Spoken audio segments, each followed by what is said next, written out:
door. I don't wanna take your precious time, 'cause you're such a pretty, pretty, pretty, pretty face, but you turn into a pretty big waste of my time.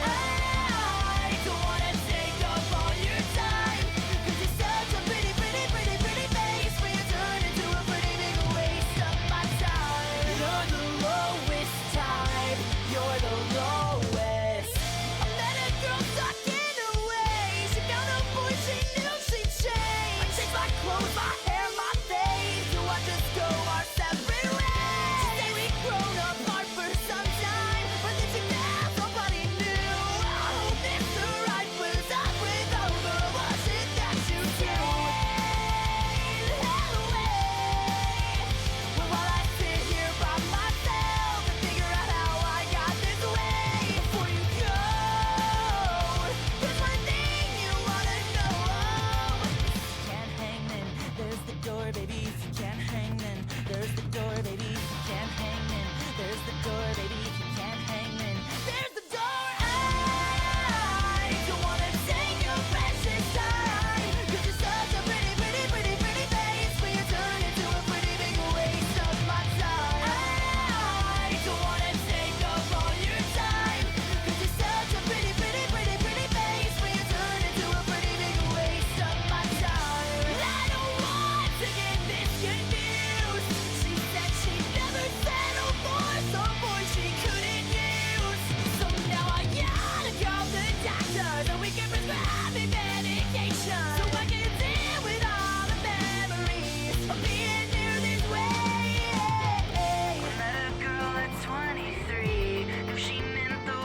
After every hit we take, every feeling that I get, but I haven't missed you yet.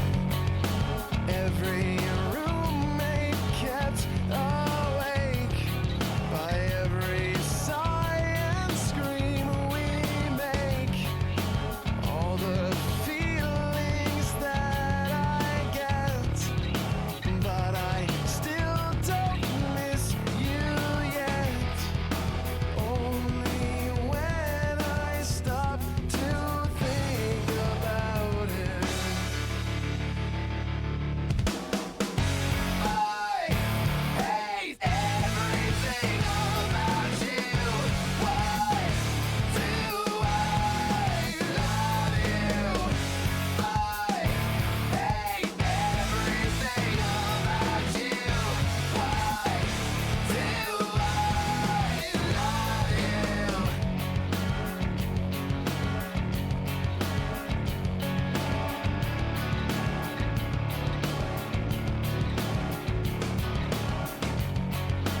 Every time we lie awake, after every hit we take, every feeling that I get, but I haven't missed you yet. Only when I stop to think about it. I hate everything about you. Why do I love you? I hate everything about you. Why do I love you?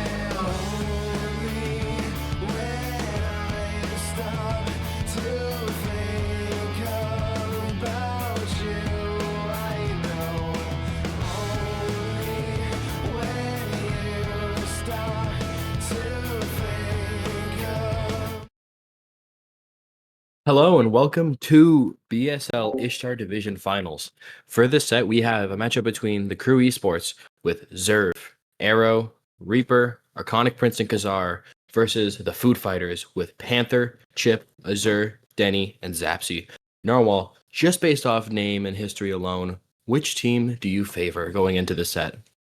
Oh, that's really a interesting question because just looking at rosters can't really tell you everything. There's so many internal factors you have to think about and the meta that's going to develop. If you had to place like a gun to my head and pick one team right now, I'm just gonna put all in on Crew Esports. I am going 100% in on them right now, and not because they beat me. Yeah, Crew's a very adaptable team. We saw them go game 3 last week, really eke it out in a really close game 3 that was stressful for both teams. Come back from such a crazy lead that the Cyberpunk Otters had on them. We see an Aladdin man coming out from Crew, respecting Chip on the Aladdin, and we see an Osiris from Food Fighters. Osiris, a very contested pick, very strong over in that Mhm. solo lane with that aspect, does so much damage, extremely survivable. Good bands coming out so far. What else do you expect to see banned against these two teams? Honestly, I'm expecting to see like a target ban more than an actual like meta ban from Crew here. That they need to without the God pool because as we know, first pick is kind of strong, especially when there's a lot of picks that you're gonna want to get your hands on. Yeah, in every role, there's kind of certain picks you just don't want to be able to let through, but you kind of have to let some through at some point just because of how many there are. So you have this Ares, for example, banned. You have the Emoja and you have the Scylla in that support role as well. You have the Agni for both mid and ADC. You have a Jingwei, you have an Artemis, you have this Bellona, this Jormungandr. There are so many picks. I personally do not think we'll be seeing the Jormungandr from either side in this set, so we might see it fly through bans or maybe be banned as just like a hazardous ban to make sure that no one plays it. We'll have to see. I do not think this Food Fighters team will be giving Zerv his Bellona. That has been one of his signature picks throughout the last OSL season and this season. I'm expecting to see a Jormungandr ban at some point. And speaking of ban, ESET, very strong in two roles right now, runs the game on support and does a very good job at surviving in the mid lane. Honestly, I'm not surprised by this at all. Yeah, ESET support, seen a lot through Smite Prime just yesterday and seen a lot recently since the Aspect came out. Super strong pick, a lot of control, very low cooldowns with a lot of CC, super dominant character. Not sure if anyone on the crew favors the character, but we'll have to see as the set develops, as this is a best of 5. Final bans coming in here, taking a second. As Athena is banned, a pick that's been a little bit of a plague that's just come in recently. It provides a lot of pressure around the map. You can't ever like comfortably take a 1v1, and you always have to be aware of cooldowns. And speaking of Yeah, cooldowns, Agony, no cooldown on that ult. Yeah, we see the Athena and Agni bans coming through. Athena recently buffed lower cooldowns on her taunt and more shield on her ult. And Agni, been dominant for months. We all know it. We know the aspect in ADC. We know how good it is in mid. And we see the Emoja, the support pick I was alluding to earlier, after 3 supports were banned so far in picks of bans. Emoja, best available, locked in for Arconic Prince on the crew. That What do is you want to see Arconic though? Prince Umoja. In response to this, I want to see them pick probably take away the Bologna from Zerv because I know that Panther can play it and probably get something comfortable for Azure like off the gate. Jormungandr. Jormungandr locked in. Panther has probably been practicing it over this past week, getting it ready for finals, knowing just how strong this character is. And Mm, Cabrakan follow up too. Where this character I lands, I don't the know. This might aspect go mid with the munching. aspect. We might see aspect We mid. did Azure has been see slamming it. we did see a few nerfs to the Cabrakan aspect. Word on the street is the nerfs were enough, so we're gonna have to see where this goes. Yeah, very high prio for a pick that is debatable whether it's strong or not, and we'll have to see. I think this Jormungandr for sure will go solo. This Cabrakan, unsure, will it go to the support? Does Danny just want to play it in support and run it down? Do they want to play the aspect in mid or jungle? And we see a Baron and a Hui lock in. I have a sneaky feeling this Baron is going to solo for the Jormungandr matchup. I wouldn't doubt it one bit. Zerv has been liking the Baron recently. It might be a comfort pick for him right now. And who surprised, strong ADC, probably like one of the better ones you can get, especially in third pick. Not a bad pick at all at this stage of the game. Yeah, reminder that this is a special type of fearless in this best of 5 where the winning characters will no longer be available. So potentially trying to get this Jormungandr, this Cabrakan, or either this Hui, Baron, Umoja, these characters will not be available for the rest of the set. So we'll see how the tempo is set through this. We see Cupid as a response hovered for the Hui, Ganesha too, suggesting this Mm, Cabrakan possibly heading towards the mid lane for Azure. it's looking more and more likely. There's only two roles this Cabrakan can fill now, and I don't believe Chip is a Cabrakan believer. So I think it's comfortable to say it would be going into the mid. Speaking of mid, I think that would be Scylla mid hovered right now. Yeah, still a mid hovered.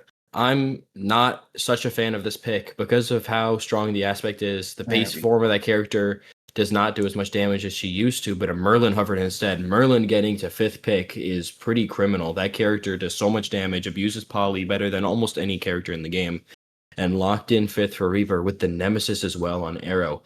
That god is extremely hard to 1v1, and if this Cabrakan is aspect, which we're assuming it will be with the Jormungandr and Ganesha already locked, that Cabrakan will have a very tough time into the Nemesis with no inherent CC in the kit on that aspect. Munching, the cruise team seems to be able to get one person locked down very well and immediately like shred it down. Do you think that's the game plan going in and against, let's see, for Food Fighters? I think so for crew. I think that game plan works quite strongly. I think with the Baron 3, the Baron ult, the Emoja ult, with the Hui ult even forming a wall and the Nemesis ult, it's very easy for them to just trap 1, 2, maybe even like 3 people. The Nemesis ult is AoE in this game. So they could possibly pick off a couple people. This Ganesha, this Cupid, this Cabrakan could be pretty vulnerable to getting pulled in and locked down with the immense damage coming out of this backline. And we see a Fenrir locked in last. Pretty good matchup into Nemesis in the jungle and a pick that Chip likes. I like this Fenrir pickup. Not too much CC immunity, only Baron with the CC immunity on the side of the crew. So this Fenrir should be able to get good value. Could force a team beats coming out of the Emoja, but I gotta say, Munching, to me, it seems that the Food Fighters didn't really draft a game plan. It just seems that they picked like the best available picks and didn't really take team comp into consideration. Meanwhile, the crew is looking like a very single target pick off comp, which might bode well into the late game, especially if someone's out of position. Yeah, I find this crew comp to be a little more cohesive. I think the Baron and Yemoja have a lot of innate synergy, and I think this Merlin pick is so good with this lockdown that they have. That god does so much damage if you're able to keep people in place, and Huyi will be able to help with that too. And we're going into game one, Yorm solo, Kabrakan mid with aspect. As we expected, everything looking standard, nothing out of place, starters being grabbed, game about to start. Do we see any invades? Do they risk it on the grand stage right now? Potentially not. I don't know if with these comps, especially, if they will go for the invades. This Kabrakan, not so safe. This Baron and this Yorm, also not so safe to try to go for those solo lane invades. The only person I could see potentially trying to be a little sneaky would be Chip on this Fenrir, as Fenrir's level 1 might be the strongest jungle level 1 in the game, so he could potentially look for something sneaky, look for a little bit of a yellow buff invade, maybe look to invade red and catch the crew off guard, but I imagine game one, they want to set the tone. They want to keep things pretty standard while the picks are not pretty standard at all. So I think they're going to just do their normal starts. They're going to play the game and they're going to see how the meta develops throughout the game, throughout the set, how each team plays the map, how each team decides to play objectives. And the pause coming out gives room to discuss the relic choices. There is an abundance of Aegis over on the Food Fighter side, and what I did notice is that there's no Sunder for Food Fighters. Instead, they opt in for a Shell. Yeah, Food Fighters opting to, instead of playing with around the Sunder and playing to stick the objective and such with their comp, they're deciding we just want to fight. We just want to dash in. We want to do our damage. We have Shell. Your Yemoja ult's not going to mean much to us. They want to, rather than risk the fight on a coin flip Sunder, they want to just fight, fight, fight. Do you think their comp enables that into the cruise comp? Honestly, seeing the Shell pickup, while Sunder is incredibly powerful, and I think it's probably the best support relic in the game right now, if with 13 with the Kubrakin being invisible, floating around, pressing his three, the Jormungandr disrupting the backline, I think that it's a smart choice if they just want to pick fights instead of like waiting to get picked off themselves. Because the single target lockdown from crew is pretty scary, but that's it. It's just single target. They're not going to be able to just kill the entire team all at once unless the Merlin gets a free cast. Yeah, this crew team will have to be on it. They'll have to be in great synergy with each other to be able to make this comp work. I think the backline alone, Yemoja, Merlin, Hu Yi, you notice one thing about that backline, you notice that they don't have much CC. They don't have much lockdown. So if they're not on their A game, on the aggressive, they can be ran at. And a character like Jormungandr, if you let that character run at you, you will die. That character does an immense amount of damage. It's absurdly broken. And if you cannot lock down and control that character, it's pretty rough for the backline. Same with the Fenrir pickup. So we'll have to see how this backline can work together. But when they're on the offensive, a Yemoja 3 into a Yemoja ult into just Merlin Hu Yi damage is enough to nuke anyone on the map, which is why I think we see the Aegises coming out from the side of Food Fighters. I think Aegis is extremely good into this comp. As I said, they don't offer the most CC besides the Baron ult.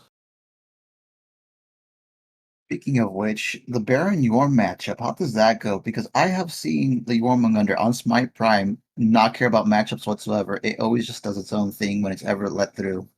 How do you expect Reserve or the crew to be able to deal with such a pressure pick like that? Yeah, Jormungandr offers immense pressure. He has the best clear in the game. He has the best early damage in the game, and he is super survivable. If anyone just comes to his lane, he just ults out, right? So it's impossible to try to really get him behind. But what the Baron offers is the Jormungandr, if anything, he has the ult to get away, but the ult is a 90-second cooldown. Baron 3 is a lot shorter than that. He can constantly, if he's on his A game, lock him down, poke him out, and try to reverse the pressure on him. Jormungandr wins pressure against most characters because they try to box him. Baron is not trying to box him. Baron is trying to hit him with combos, hit him with the 3, the 2, the 1, the life binder, and the pot, and do all of his health and just walk away.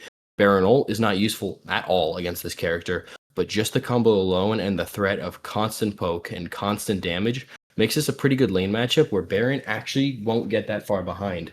The issue with both characters is both late game can't exactly walk in as easily. Both characters are more subject to the right moment. They're more immobile and such. So we'll have to see how both of these solo laners pilot these picks late game, as both of them fall into the same traps late game. Minions spawning now. Seems everyone's just doing the standard wait for our buffs to spawn, clear wave. Before that starts, where do you want to see both junglers playing for this match? I think ideally you want to see your jungles playing duo side, as that's where it's strongest to play out of. These Gold Furies come up in minute 5. They are extremely killable. They're so squishy. They take so much damage, and your hunters and especially your junglers will melt them. And Fenrir and Nemesis, very good at melting objectives, more AA focused with their kits. So I would like to see around this duo side, and I think the only reason to really be around solo side is if you feel like you've pulled Jormungandr roll and you can kill with Nem, or this Baron is out of position for a chip on the Fenrir to come over. I think seeing them more farm control and more around this duo stage, maybe a fight over oracles with this mid 3v3 would be stronger in early game at least for the food fighters to look for. You see both sides here kind of even on the clear. The emoji has a little bit more pressure going on. So Zerv almost soloed there. Yeah, Jormungandr, just the early pressure, level 1, probably the best character in the game at level 1. Pushed under tower, but Baron doesn't really care about that. His level 1 isn't the strongest as a character, nor is his level 2 or his 3. You have to kind of scale a bit. Get to level 4 or 5, get your tier 2 online, get your Chalice and your Baron's Brew, and then you will truly start being able to lock down and nuke this Jormungandr. He just has to face Jormungandr early game, which not many characters can. Not much action going on. Everyone's opting to try to going for the neutrals. Some contention being spotted. The Might Emoja see a little fight over oracles right now. Cab Fenrir stepping up. Looks like Arrow will go back on them with an M. Leap in by Chip. Bold leap in. Take some damage. doesn't Oracles get end one, up does going he? the way of Crew. Good attempt. A little scary there, but I don't think he was in any danger, so to speak. So Noel, tell me about this Kabrakan aspect. I believe besides ESET, this is the newest aspect, and Sylvanas, it is the newest aspect in the game, and we haven't been able to see it too much. What do you think about it, and what does it bring to this team? So within the community, there's always been a joke about Kabrekin being a fatter version of Loki, and that's what this aspect does for you. Your one turns you invisible, just like Loki one would.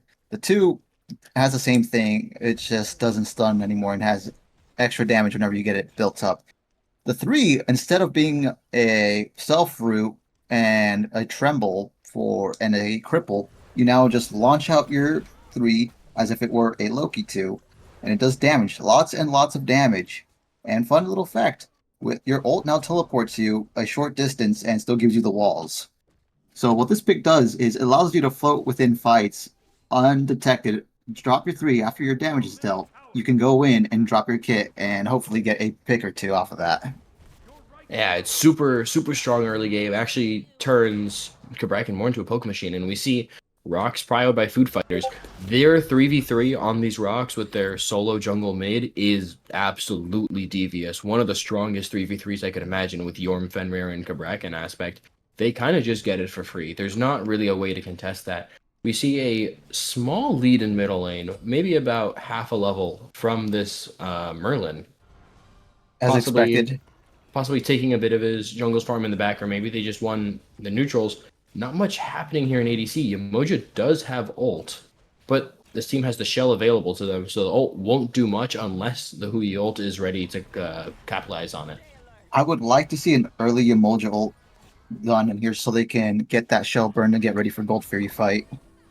Dash in by Ganesha. Cupid ult comes out, forcing the beads from Khazar on this Hui. Unfortunate. And we saw on the other side of the map a little bit of a blue invade from the Jormungandr. Doesn't manage to get it, but putting that early pressure on that we noted with Jormungandr has the tier 2 conch while the Baron just has the tier 1 gem right now, about a level, maybe half a level up, just the early pressure of Jormungandr. We'll start to see around this first item spike if this Baron from Zerv can match the pressure of the Jormungandr. Norm in Ult trouble. forced. Maybe we don't even need to wait for first item. Yorm, low HP, forced out by Zerv on this Baron. Baron ult used. Low HP coming up from the Jormungandr. We'll start Dueling to see the getting Tides active. turn. Big Yamoja ult, big Nemesis rotation. First blood will be onto Denny on this Ganesha. Huge rotation over from the Nemesis, and that's what we talked about. That single target lockdown. You put a Nemesis ult, you put a Yamoja ult, and you drop a Hui ult, or not even a Hui ult, you drop some Hui damage, and someone will just fall. Fenrir, chip over here, trying to get a pick after it, but will just fall. The Hui ult still up. Damage good from the side of the crew. Two picks in dual lane will go in the side of the crew. Arrow 2-0, pulling a little bit of a lead so far in this match over his opponent Chip. A little bit ambitious from Chip. I could see the vision, but unfortunately, none of the people over on crew backed, so he was 3v1. Didn't I believe that might have been a miscommunication from them. No one calmed what they wanted to do, but it's okay.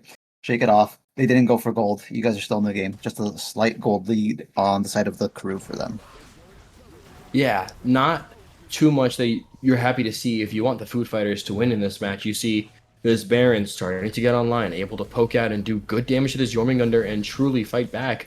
Here's what we're talking about. Lifebinder into the one forces the Aegis on this Jormungandr. Baron in this lane with his Lifebinder online, with these points in his one, is going to start gliding. This Jormungandr is going to have a tough time truly being able to step up.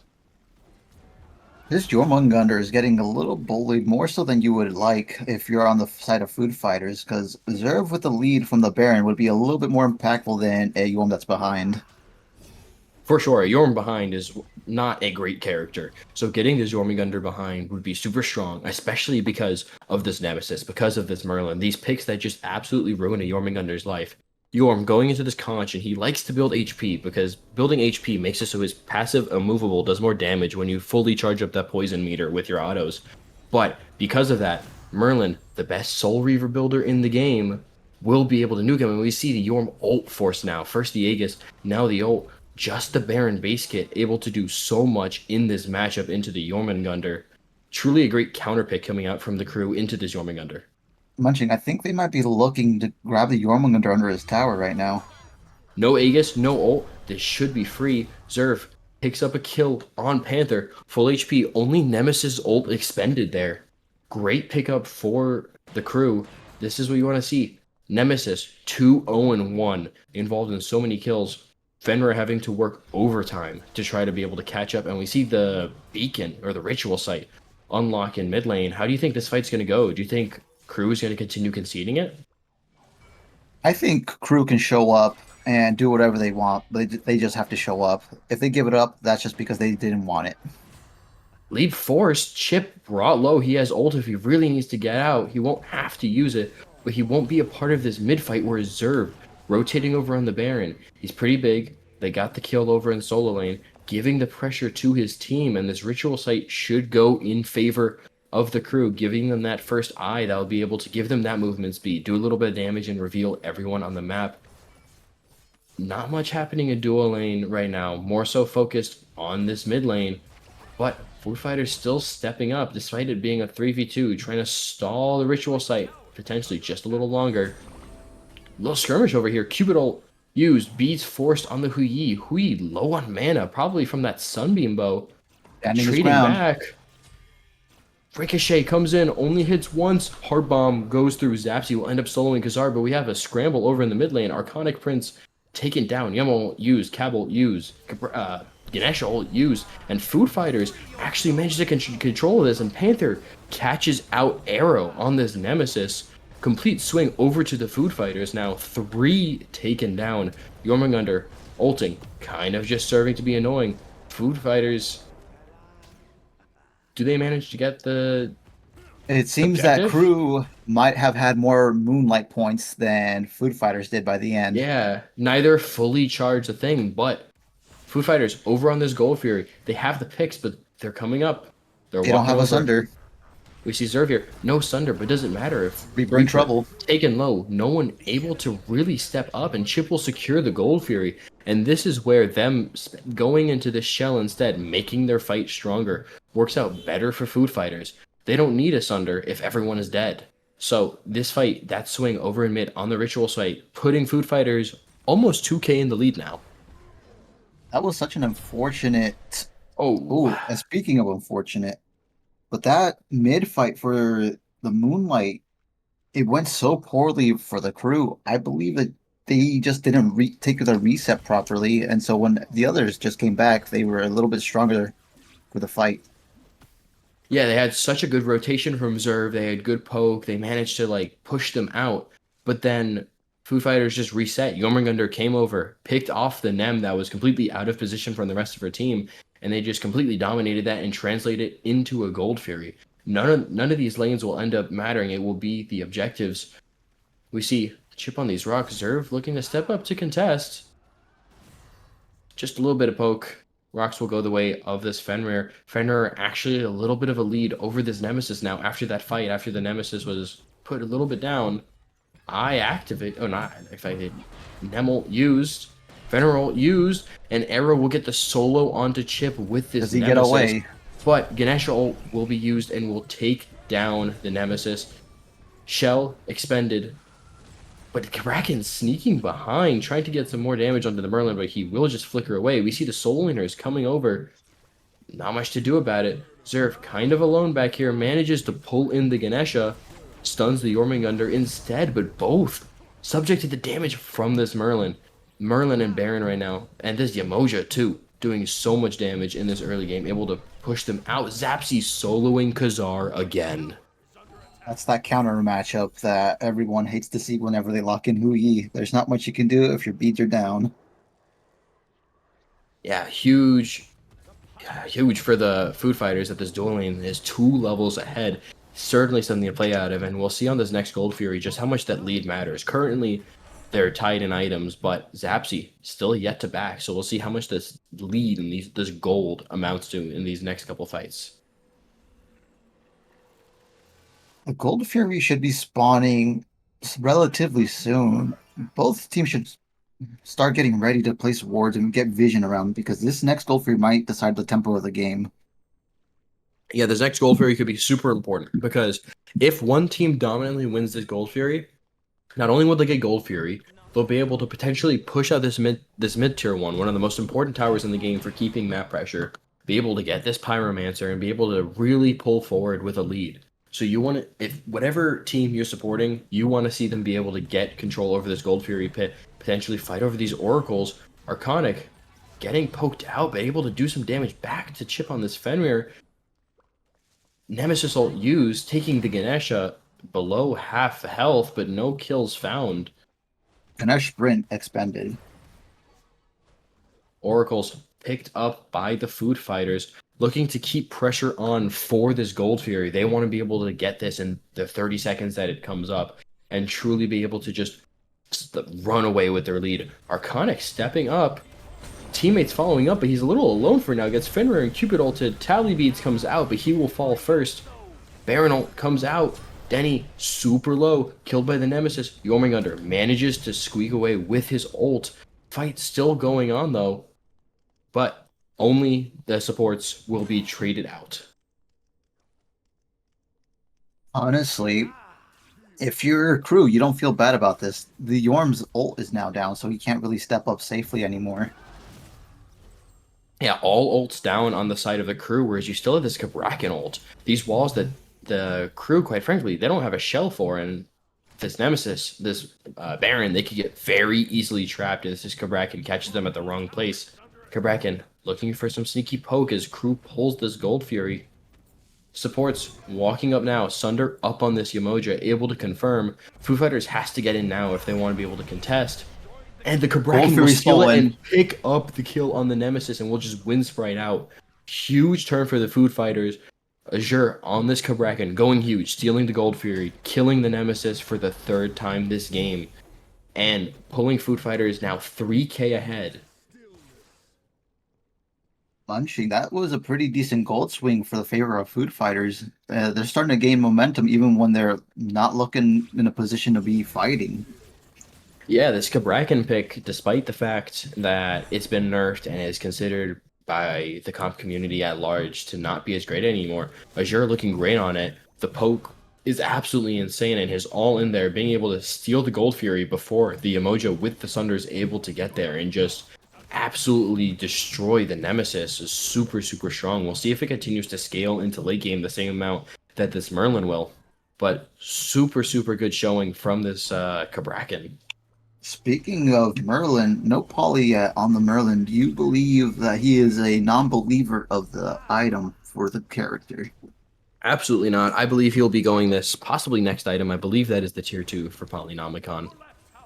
It is a mandatory pickup on that character in this game, so I believe he'll be going it next. He just wanted to get the cooldowns online, be able to dump his kit more, help with the shred on these objectives, and yeah, we'll see a Poly, we'll see a Tahuti, we'll see a standard build. Hopefully he slots in a Soul Reaver, as it will absolutely ruin this Jormungandr's day. Not too much happening on the map. Chip was in right lane, TP'd over left, just looking to steal some of the farm on the side of the crew. Put them up to about a 4k gold lead now. See what he can really do, see where he can get active.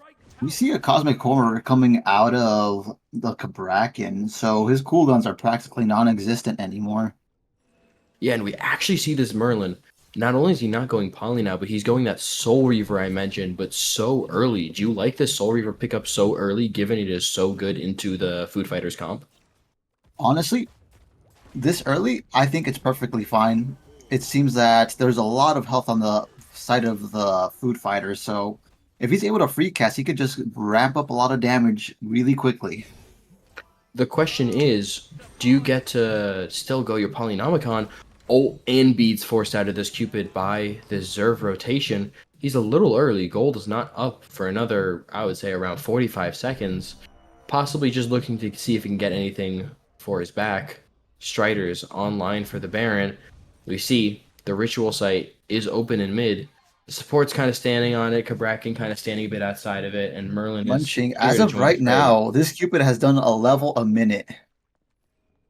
That is an insane amount. And we'll have to see if this cube can actually use it. It looks like he's trying to possibly fast towards the mid lane right now, or just walk over, looking to fight on this ritual site. But Ganesha already taken below half HP.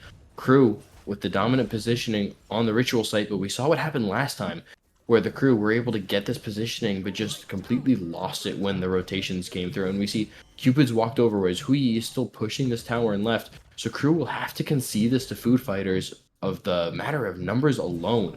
This Jormungandr sneaking behind too, able to catch the Merlin here. Merlin taken low. Ganesha ult expelled. Yormul coming through. Yamoja ult forces Yamoja. Low HP will fall to the Jormungandr ult. Food fighters just using the rotations to be super strong. No beads on the Merlin, so he will die That under could this be tower fire as well. munching. 2-kill swing for the food fighters. Looks like they're going to go for the ritual site and probably Pyromancer. Munching, that's two people down. They can just go for any objective they want, and it looks like they're opting for Gold Fury. Gold Fury giving bonuses in this game. They've already gotten two, one with a Kraken steal and one of their own volition. We'll have to see just how much ahead Food Fighters will be after this, but that third Gold Fury bonus, super important for being able to push and defend these objectives, these phoenixes, these towers. Super strong, having 3-0 in that essence with the Gold Furies. Ancient Fury will now start spawning, and when those birds start opening up, that Ancient Fury will be extremely, extremely important for either team to get. And it looks like Food Fighters a little greedy, but no one from the crew is around to defend this Pyromancer, so they will just get both smaller objectives on the map. I think if you're the food fighters right now, you might have to concede a fire, even if you have the Sunder on you. They will just collapse on you and take you out before you even get the chance to press the relic. I think you need to farm up and get ready for a defense. Food fighters are rather large right now.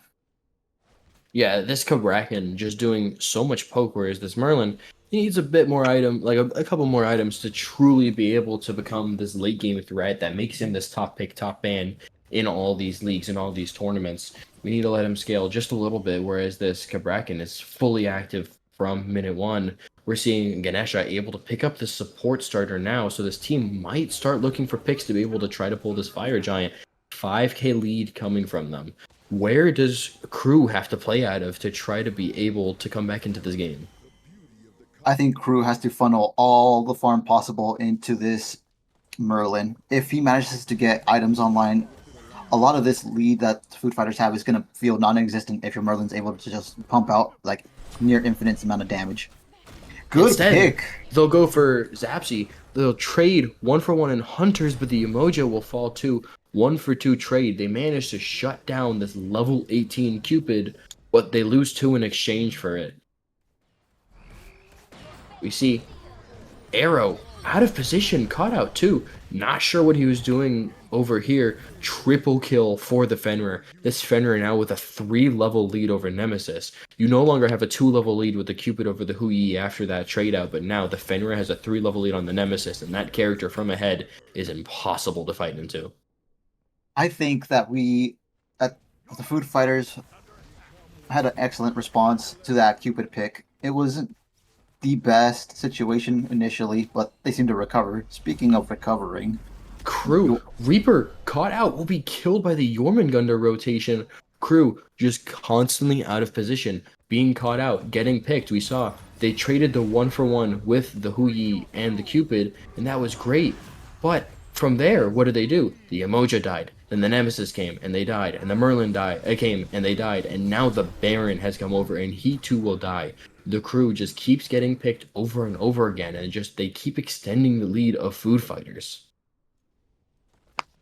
looks like they're gearing up for fire. They got the picks they wanted. I think they might feel confident enough to just rip this. Yeah, they're so staggered, these kills. They just keep happening one after another as Crew just keeps going into this duel lane and choosing to die, quite frankly.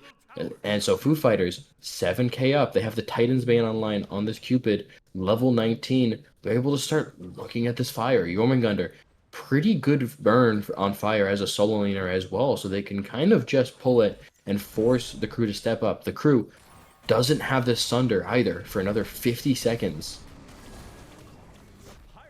I don't think that they need to be showing face to this right now. It might be a near impossible task. Fenrir used Talisman of Purification. Force Cupid ult used though. Afterwards, Stampede comes out. Kazar taken super low, has to leap out, has to leave his support to fall. Reaper will fall too, as this Food Fighters team just collapses. And this is where this shell pickup has so much value. They just completely are able to ignore the Emoja ult and just keep looking for the fight. And who cares if you don't have Sunder if the enemy team can't step up? Speaking of stepping up, Zerv trying to be a hero right now. A little bit of a desperation play coming out. Arrow catching out this Cabrakan. That good matchup I was mentioning earlier. It looks like Cabrakan will be able to fall, looking for a pick, looking to disrupt them on fire, but it will be a 1-for-1. Will Arrow be able to pick up this kill on Zapsy as well? It looks like he won't be able to. But no Chip dice. securing another kill on Arrow, and Food Fighters will Kazar is almost here now. undeniably get Fire Giant. Kazar didn't die, was able to leap out in that last engagement. Big damage on Chip, but Zapsy will secure the Fire Giant. Kazar will leap out. Really messy fight for the Crew there. Get engaged upon it, are not able to do much about it. As I said, they have this Merlin, Yemoja, and Huyi. Their consistent CC is not particularly there, so the Fenrir leaps in, Jormungandr's on them, and they aren't able to do much. Huyi has to abandon the cause and just leave his Yemo and Merlin to die there. On the turnaround, Zerv and Arrow are able to find a good pick on the Cabrakan, but end up trading out both of their lives for it. Not particularly worth it. Honestly, it's looking rather bleak for the Crew right now. 4 with fire. They're looking for this gold possibly, or they might just tower sweep before they even look at the gold. Yeah, we're And it's seeing looking like a tower sweep. we're seeing this No, momentum. never mind. Gold Fury first with all the tier 2 towers up. This is fine. This implies to me that Food Fighters just wants to be able to get these towers and then keep extending their lead, win the next Pyro, win the next Fire, and then truly push from there when their lead is farther than this. Yemoja steps up, gets Fenrir ulted, and kind of just dies. the Gold Fury will go in the favor of Food Fighters. Questionable positioning by Arconic Prince on this Yamoja there. Arrow also caught out of position. Kazar caught out of position too. Crew just completely split and none really in their favor. Kabrakan low, but Reaper taken to low HP by this Jormungandr. Jormungandr ulting to try to chase. The ults aren't really connecting. Flicker Force, will Jormungandr be able to chase this after enough time? Yes, he will. Reaper caught out. That's 3 picks that were just given for free to the Food Fighters. So they'll be able to start to look at this bird actually, because the Merlin's down. That is your main siege tool, and you have another mage in this Baron, but you would rather be able to have both to defend this. Honestly, they're so far ahead. I think they can just walk in and end if they really felt like it. Baron ult stuns the Jormungandr, but doesn't matter. Yamoja caught out again. Baron able to get out as speedy as he is, but he doesn't have enough damage to be able to stop this end. Oh, huge Kabrakan ult. Arrow taken down on this Nemesis through it. And it looks like Food Fighters is going to go for the end call. You have Merlin up in 10. Until then, you just have Baron and Hu Yi who are doing significant damage. Jormungandr is going to fall. Kind of a miracle defense coming out from Crew, but will it be enough? Zapsy, full HP, dagger used on this Ganesha, and that will be game 1 going to Food Fighters. Very dominant game from Food Fighters. A little bit of a stumble at the start, but they managed to clean it up and just ran the game after 1 or 2 mistakes. Yeah, we're able to see early game a bit. Panthers able to get some pressure. Zerv's able to get some pressure over in that solo, poking out, constantly forcing Aegis and the ult from Jormungandr, so we're able to get a pick from there on Arrow. Arrow starts at an early, and we have some good trades coming out. But Food Fighters, once they grouped up, were just so dominant, able to be so dominant on those ritual sites, on those Gold Furies, got every single one. Super strong performance from game 1 from the Food Fighters, but this is a fearless best of 5. This Fenrir, this Jormungandr, this Ganesha, this Cupid, and this Kabrakan will not be allowed in this set for the rest of the night. So we'll have to see how both teams adjust. All the picks on the side of the Crew will still be up. This Merlin, this Yamoja, this Baron. But we'll have to see how both teams adjust now with these 5 picks off the board. Well, we're going to have to see what the game plan is for game 2, and we will be right back with that.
感じるかしらあなたの目に映った私はいつも悲しすぎるわ Driving my love もどかしの黄昏当たり染めて Driving my love 浮気な人あなたは捕まらないそのまま時が止まれば素敵ね今だけは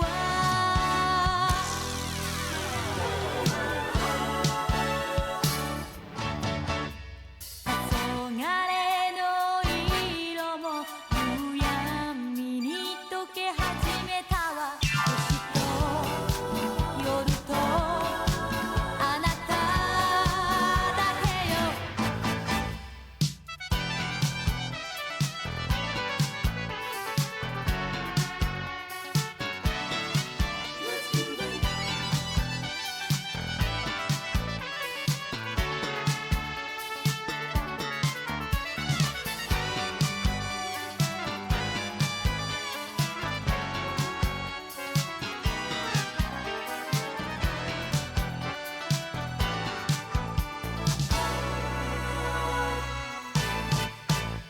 Driving my love 恋は不思議心も抑えきれず Driving my love お人よしね私はいつもそうであなたがいつか気づいてくれるまで Driving my love もどかしの黄昏当たり染めて Driving my love 浮気な人あなたは捕まらない Driving my love 恋は不思議心も抑えきれず Driving my love お人よしね私はいつもそうで Driving my love もどかしの黄昏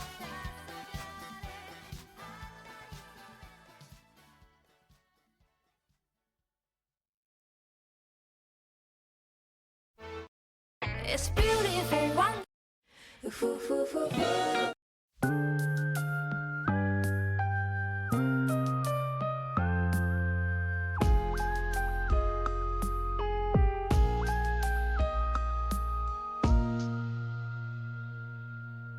胸の奥で人知れず揺れていた僕のかすかな明かりを君は手のひらで守るよ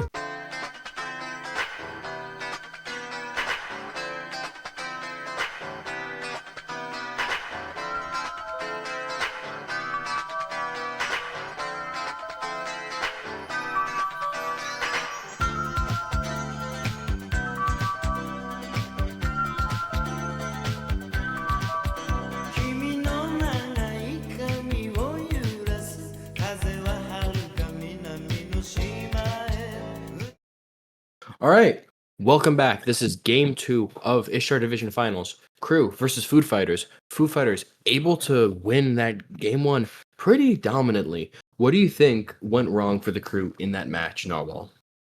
Constant fights, just constant fights. We were up on the side of crew, but we decided to take unnecessary fights, especially when we didn't take our backs properly, and it started adding up, which eventually snowballed out of control. Yeah, I think the main thing to note for this crew team is there was a period of the game around the 10-minute mark where every single one of them just started walking up and dying, especially their Yamoja, their support. And it was really unfortunate. They just needed to play together more, play more patient with each other, and possibly that wouldn't have snowballed quite as out of control. But they just kept staggering their deaths, not being able to have a full 5 for really any objective. And the real nail in the coffin was that Kabrakan able to just ult in, steal that Gold Fury, kill Arrow, and just walk out unscathed. That was a pivotal turning point for the Food Fighters, as that was the first objective that Crew had complete control over. Look at these bands bunching, looking pretty standard as of right now. It's interesting that from first pick, we're banning like stuff that you would normally want to see that's second pick to ban, right? Yeah, possibly. I think this Ares pick can be a little catfish to pick in that first God slot, as you're giving them two really crazy picks. Otherwise, I think it is a very effective ban from first pick position, but there's Aladdin. This speaks to me that they truly just don't want Food Fighters to be able to lock it, and they don't particularly want to be able to they don't want to first lock it themselves. So we keep the same bans as last game. We see the Athena come out as well, Ares, Aladdin, Athena, and then we see the Agony come out. What will the crew do to adapt? Will they pick this Yemoja again? I don't believe that they're gonna pick the Umoja again. They might pivot to a strong like solo lane pick first round, Possibly a or Bologna, but the Yemoja will come again. We'll have to see Arconic play a little safer on it. I do think this character is absolutely insane, and the pressure and the damage it brings is unmatched. But we'll just have to see if they can play around it and with it better. Possibly more CC from their backline so they don't just get ran at and aren't able to do too much about it. I think that they're just gonna pick a strong solo again and then another mid, and it might turn out to be the exact same draft story. Nothing seems to be changing from the side of Crew as of yet, but that's only one pick. We're gonna have to just wait and see. Yeah, we see the Bologna hovered here. Again, as you said, strong solo lane, but Bologna and Mordred. We're looking to put this Bologna in jungle for Chip, a pick he likes, and also take the Mordred off the board entirely. These are two picks that Zerv really likes, and if Food Fighters is able to win this game, the solo lane pool, like top end, will be pretty barren, especially with this Osiris constantly banned out every game. Two strong warriors picked up by the Food Fighters. What do you think about this Bologna jungle? That is a pick that Chip does adore. I wouldn't doubt that's for Chip, and Panther having a Mordred is also no surprise to me. We see the Baron locked in again. Baron into Mordred, not as great as Baron into Yorm. Mordred constantly having that extra ability, that little dash, being able to more so juke around the Baron stuff, and should never be able to get Baron ulted realistically with Mordred ult having a far shorter cooldown. But Zerv, feeling this Baron, it can definitely work in this matchup. Mordred has no innate long distance dash outside of his ult. So his combo, potentially lethal lane. We'll have to see how that goes. Jing Wei picked up for Zapsy here. After last match on the Cupid into the Huya counter matchup, looking to play something a little more passive, but Jing Wei, don't mistake it, just because it's passive. It is super, super strong. This character does so much damage, and a Guan Yu coming out from Denny. What do you think about this character? I love Guan Yu. That's my boy. I will lock him if I could, but Denny's a stronger man than me. That god does not feel too strong right now, but he's probably sees something I don't. And the one benefit of having Guan is with the aspect, you just lower cooldowns like no tomorrow. You have a basically Chronos pendant for the entire team. Yeah, Guan offering those cooldowns, offering that healing, no anti-heal in the game to be able to counter it. And we see the Scylla hover, potentially not wanting to go back to the same backline trio, but the Scylla, while offering the root, doesn't offer the same damage Merlin does. So I'm not such a fan of the Scylla hover. Mercury locked in. Arrow looked amazing on this pick in their last set, and Scylla locked in too. Differentiating the draft a little bit, not going back to that Nemesis, not going back to that Merlin, changing it up with this jungle and mid, identifying what they believe the problem was, but they're leaving up Merlin possibly for Azure to pick up 10th pick in this draft. That would be an insane last pick for the Food Fighters. We're gonna have to see if Azure would like the pick or if he wants to stick more towards comfort for him. So that's probably what's being discussed as of right now on the side of Food Fighters. Yeah, Merlin and Guan as well. Secretly an insane combo. Lowering those cooldowns for that Merlin, constantly being like enabling him to stand switch more is so, so, so insane. And the damage that you're just gonna keep doing. There he is. Yeah, and there it is. A 10th pick Merlin coming out. insane value coming out from this draft. What do you think about these two drafts? I think that Food Fighters might have gotten away with robbery. Outside from the emoji pick, there's nothing spectacular on the side of the crew. Meanwhile, Food Fighters has a very versatile comp that can play any number of ways. There is plenty of Wiccons. You have the Jingwei and the Merlin. Both of them can carry the games. And the Bologna, if left unchecked, can just run the game out of control before they can even get anyone online. Same with the Mordred. If he gets even a bit of a lead, very hard to deal with.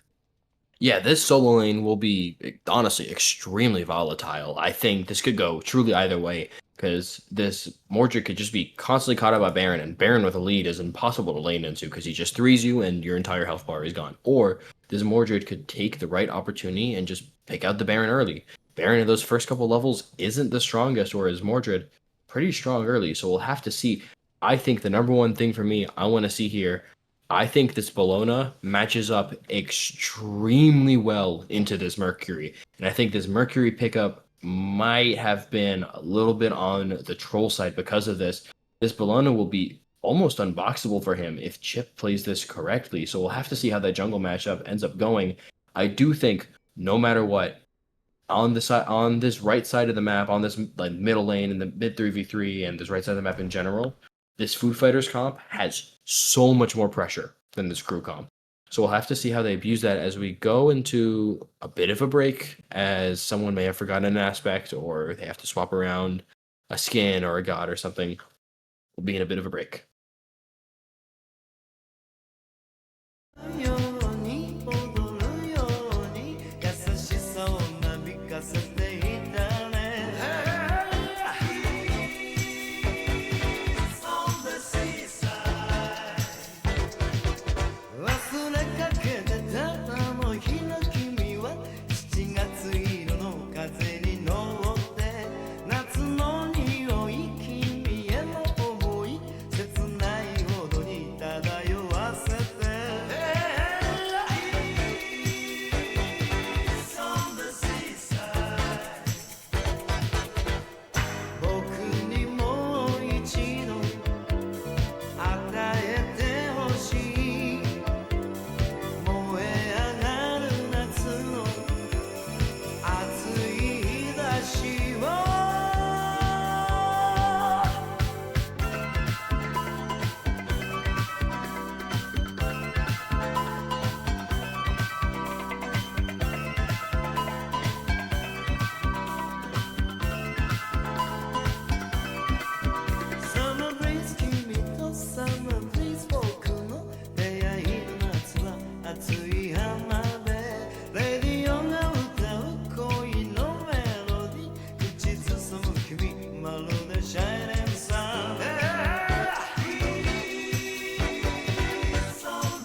Yeah, All we're right, back. and we're back into game two. Looks like they wanted to get this Bologna aspect possibly on in the jungle. So we had a bit of a reset come through. Same teams, same picks. What do you think about this dual lane matchup? Because as I said before, I think this right side of the map, this solo jungle mid matchup is heavily in favor of the food fighters with this comp, and especially in the early game. What do you think about this dual lane? I think Juan is one of the few supports that can actually deal with the emoji of pressure. That three, pushing back the minions, grouping them up while dealing damage, getting rid of the like they don't have prots, but getting rid of prots from the enemy while giving it to himself. He can tank a little bit of the wave while your ADC just clears, and you can press up. I think that whoever lands their abilities first probably ends up getting pressure here. Yeah, this Yamoja known for its absolutely insane clear, but Jingwei, especially in this game, offers the same with her one. That one will almost always instantly clear the back minions with the tick damage coming after. So we'll just have to see. I think this will be a pretty passive duel lane. We see Food Fighters again into this Yamoja, going into the shell, not going into the Sunder, looking to just flat out win the fights and burn the objectives from there like they did in game one. Nothing seems out of place. No Sunder again from Denny. It doesn't seem to care. It looks like they might be opting in to fight, especially with a Guan Yu. Not a bad idea. Yeah, Guan Yu, super good in these team fights. Super good with the Merlin, especially being able to reset those cooldowns and just make him an absolute menace if this Merlin does scale. We didn't get to see it scale as much as we wanted to last game, but hopefully we get to this game. What do you think about this Scylla pickup? I think the Scylla and the Guan are, and this Bologna are the three unusual pickups we see in the current meta in this match. What do you think about the Scylla specifically? Well, we saw how the crew played without mid lane pressure since the Merlin wasn't able to properly scale. Speaking of pressure, Panther walking at Zerv. It's and Scylla has even less pressure than Merlin early. I don't necessarily think this was a more optimal pick, more of a comfort pick for Reaper. So I believe that if they can get it to scale, they should be just fine. But the problem is getting there. Just like how we saw last game, the Merlin wasn't able to get there either. Yeah, Scylla offers just a little bit more safety for Reaper in this mid lane and in these fights, as we saw one of those last Fire Giant fights. To be able to step up, he just had to die, and he just died and wasn't able to actually do the Merlin things he wanted to do. So potentially a little more safety in case like anything hits the fan, you know? So it's more comfort, as you said, in this mid lane. And this Bologna is the last of the three picks that is a little more unusual, but into this comp, I think it actually has a great matchup. Bologna into Baron, infamously not the best, but this Baron aspect turns off the anti-auto attack damage and attack speed. So Bologna only has to really worry about the root and the ult from this Baron, which she's picked up the beads for. So she'll be able to just ult in either on this Hu Yi or this Mercury and be able to just do so much damage. That character super strong right now. Mercury, speaking of, comes to this dual lane, forces the beads from the Jing Wei. Chip fasts over from base, but that looks like the end of the fight unless Scourge able to stop the back of this Mercury, but good Yamoja 3 slows the Bologna and able to get Arrow out safely. Honestly, that was a good rotation from Mental Booming Arrow. Got the beads, but honestly, not much going on. Not much that probably could go on if both teams are super safe. Yeah, Chip kind of just roaming to lanes and finding out that these characters are pretty safe, not able to do much about it, but able to keep this pressure a little bit up. This solo lane, low contentious. As I said, this will be a pretty volatile lane, something to keep your eye on for sure. Who's going to fall victim to like messing up first is the question you're looking for. Zerv, pretty low. Mortress is just backed, gone for that tier 2 strength. Zerv looking to help with rocks, but Chip walking over. No ults available, and no ults will be. Rock secured. This Mercury low, Bologna low. Bologna will get first blood on this Mercury. Kind of underrating how strong the early pressure is from the food fighters. Panther ults in, slows this Baron, and they'll both fall. That is a 2-kill swing on the side of food fighters on that right side of the map. Again, where we said they were stronger. This Mordred and this Bologna super strong early game. Mercury and Baron kind of need to get these items and these levels online to be able to do much. So Food Fighters using their pressure properly, fighting on rocks, being able to pick up this kill in the Mercury, and then because of that, Mordred's able to like farm out a little bit, hit level 5, and ult in, chase this Baron, and pick up the kill on him. Once again, we see Reaper getting out rotated by Azure over to the rocks, and this time it was impactful.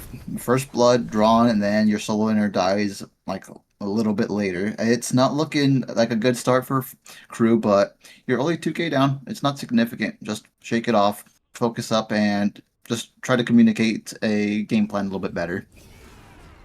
Yeah, crew, a comp that's not particularly looking to fight until they have this Life Finder online for Baron or this Rage online for Mercury so he can actually get the stacks on it. But Baron, as we see, this Baron, once he hits around level 5, level 6, he can really pump out damage. That character with the Hysteria doing that extra damage from his aspect does a lot. And we see him able to force the Mortar Ult out. And despite the level deficit and the kill deficit, able to kind of force him under tower for now. So we'll have to see how that solo lane develops. One kill in the favor of this Mordred, but Baron pressure is pretty strong. We see this Mercury trying to fight back into this Bellona, but not able to. Bellona comes out, forces the beat from Mercury, and is able to get the kill. Bellona now 2-0, 2 levels up on this Mercury. This is the aggressive playstyle that I have seen Food Fighters play. They just walk around, see if they can find someone, run at them, they get the kill, and then on to the next. Speaking of on to the next, dueling being looked at by Chip. Yeah, this Yamoja possibly dead. The target for sure because this Hui has the leap. Guano will continue to chase this Hui, but it looks like the jungle for Food Fighters is out 3-0 now. This Bellona. Dagger of Frenzy picked up. Rage not even completed on this Mercury. Foo Fighters gonna look at this Gold Fury. I don't think there's anything that crew can do about this one. It is just gonna burn too quickly before anyone can even get there. Yeah, Gold Fury, early Gold Fury. 3k lead for Food Fighters, and the first bonus picked up, that speed out of base. Really strong early game, especially coming out of this Bellona, able to really facilitate this early game for the Food Fighters. That ult doing so much damage, having that favorable 1v1 into the Mercury, especially from ahead. This is really not like good for Arrow this early on, so he's going to have to try to hyper farm and find picks where he can. Possibly try to facilitate where we have like out trading happen in this solo lane. Possibly look at this Mordred when Mordred, just like Jormungandr, has that safety, has that get out of jail free card with the ult, and it's on an even shorter cooldown, but more catchable and interruptible. So we'll have to see where they look. Looking at these rocks, Bellona on her back camps, this should go the way of crew, but it takes a while to do. Not much going on the map currently aside from this just got done, the rocks. I don't know what the current game plan is. Everyone seems to be on a separate page on the side of the crew. Maybe they just want to farm up, but it doesn't seem that they're gonna be grouping for anything anytime soon. Maybe they just can't. Yeah, and we see this gold per minute chart on the bottom. This Bellona 100 ahead of the next person on the map. A little less, but close to 100 ahead. And we just see all red up there. It's the only person who's not so far ahead in the GPM is that Jingwei, not having died, or sorry, that Huyi and that Jingwei, not too much of a difference there.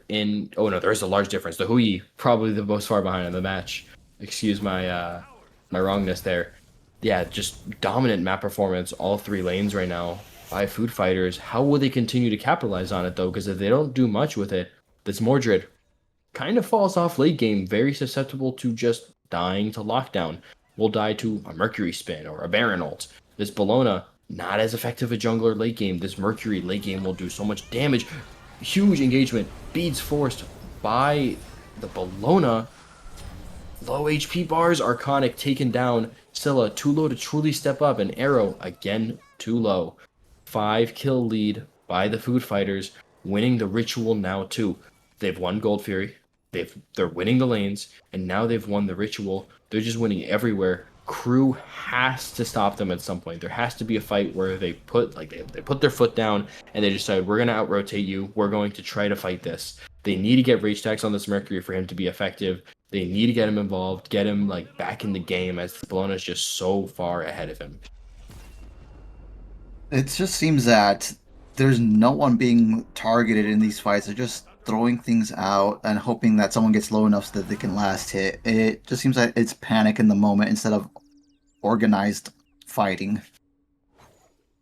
Yeah, and it's just Kazar hasn't fallen in this duel lane, but his support has twice, giving that assist gold to the Jingwei, plus the ritual gold from the stones, plus the gold fury. So just even something like that will cause these lanes to start to fall behind. The Jingwei being able to be over the Hu Yi and going into that crit as well. From ahead, that crit's going to be more impressive. They won't be able to necessarily get that spectral online. The only lane that's looking decently neutral, at least in the XP department, is this solo lane. We see again Bologna ulting on this Mercury, force the beads, but Mercury still falls. This matchup so favorable. Mercury not able to fight back at all into this Bologna. 4-0 right now. This Mercury is 3 levels down now with no rage stacks, no beads. I don't know what he can do to get in this game aside from getting 2 shutdowns at this point. Yeah, this Food Fighters team is being super, super aggressive, super objective focused. So I just want to see right now, because this Mercury is the same level as the Guan Yu on the side of Food Fighters. I want to see him ratting those back camps. Right now, that red buff's about to spawn while this team is on the Gold Fury. That blue buff is up. I just want to see him invading, looking for sneaky stuff that he can. Speaking of sneaky stuff, the Scylla will wrap around, dashing the other side, trying to look to steal with ult, but it's not low enough. Kazar, though, is low enough to try to be taken out by Chip. Forced out. Reaper But floating, poking a lot with the Scylla. yeah, this is where the Food Fighters comp can kind of fall apart a bit. They're more, this Bologna and this, like, Mordred don't really have as much gap close without the ultimates.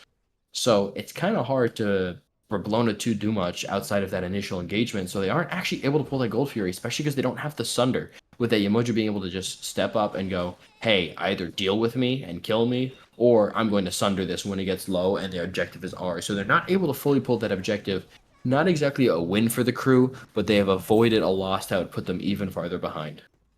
You know, I was fully expecting Food Fighters to get that gold fear right then and there and possibly get some kills if the crew stepped up.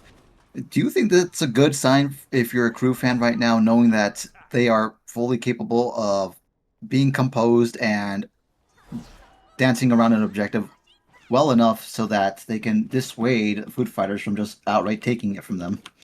Yeah, you see the value of the Scylla pick, and you stop, and you don't have as many questions around it when you see that just by Scylla existing around the objective and this Yamoja existing around the objective with this Sunder, this Food Fighters team with the playstyle they're going for with the shell instead of the Sunder, not able to do much about it and has to kind of just back up. They need to win the fights, but if there's no fight to be had, they're going to lose on these objectives. So that's what you want to see from the crew, and you want to see them kind of like try to get their way back in the game through that.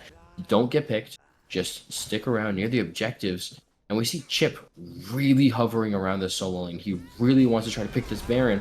Ult comes out, no beads on the Baron, but it doesn't matter. He has ult, uses the ult for mitigation, 2 under tower. Zerv trying to 1v2, can't really do it, but manages to trade 1 for 1. That's really big for the crew. You're behind and you're able to trade that 1 for 1. Bologna has no beats, has no ult. Mercury here misses the ult though.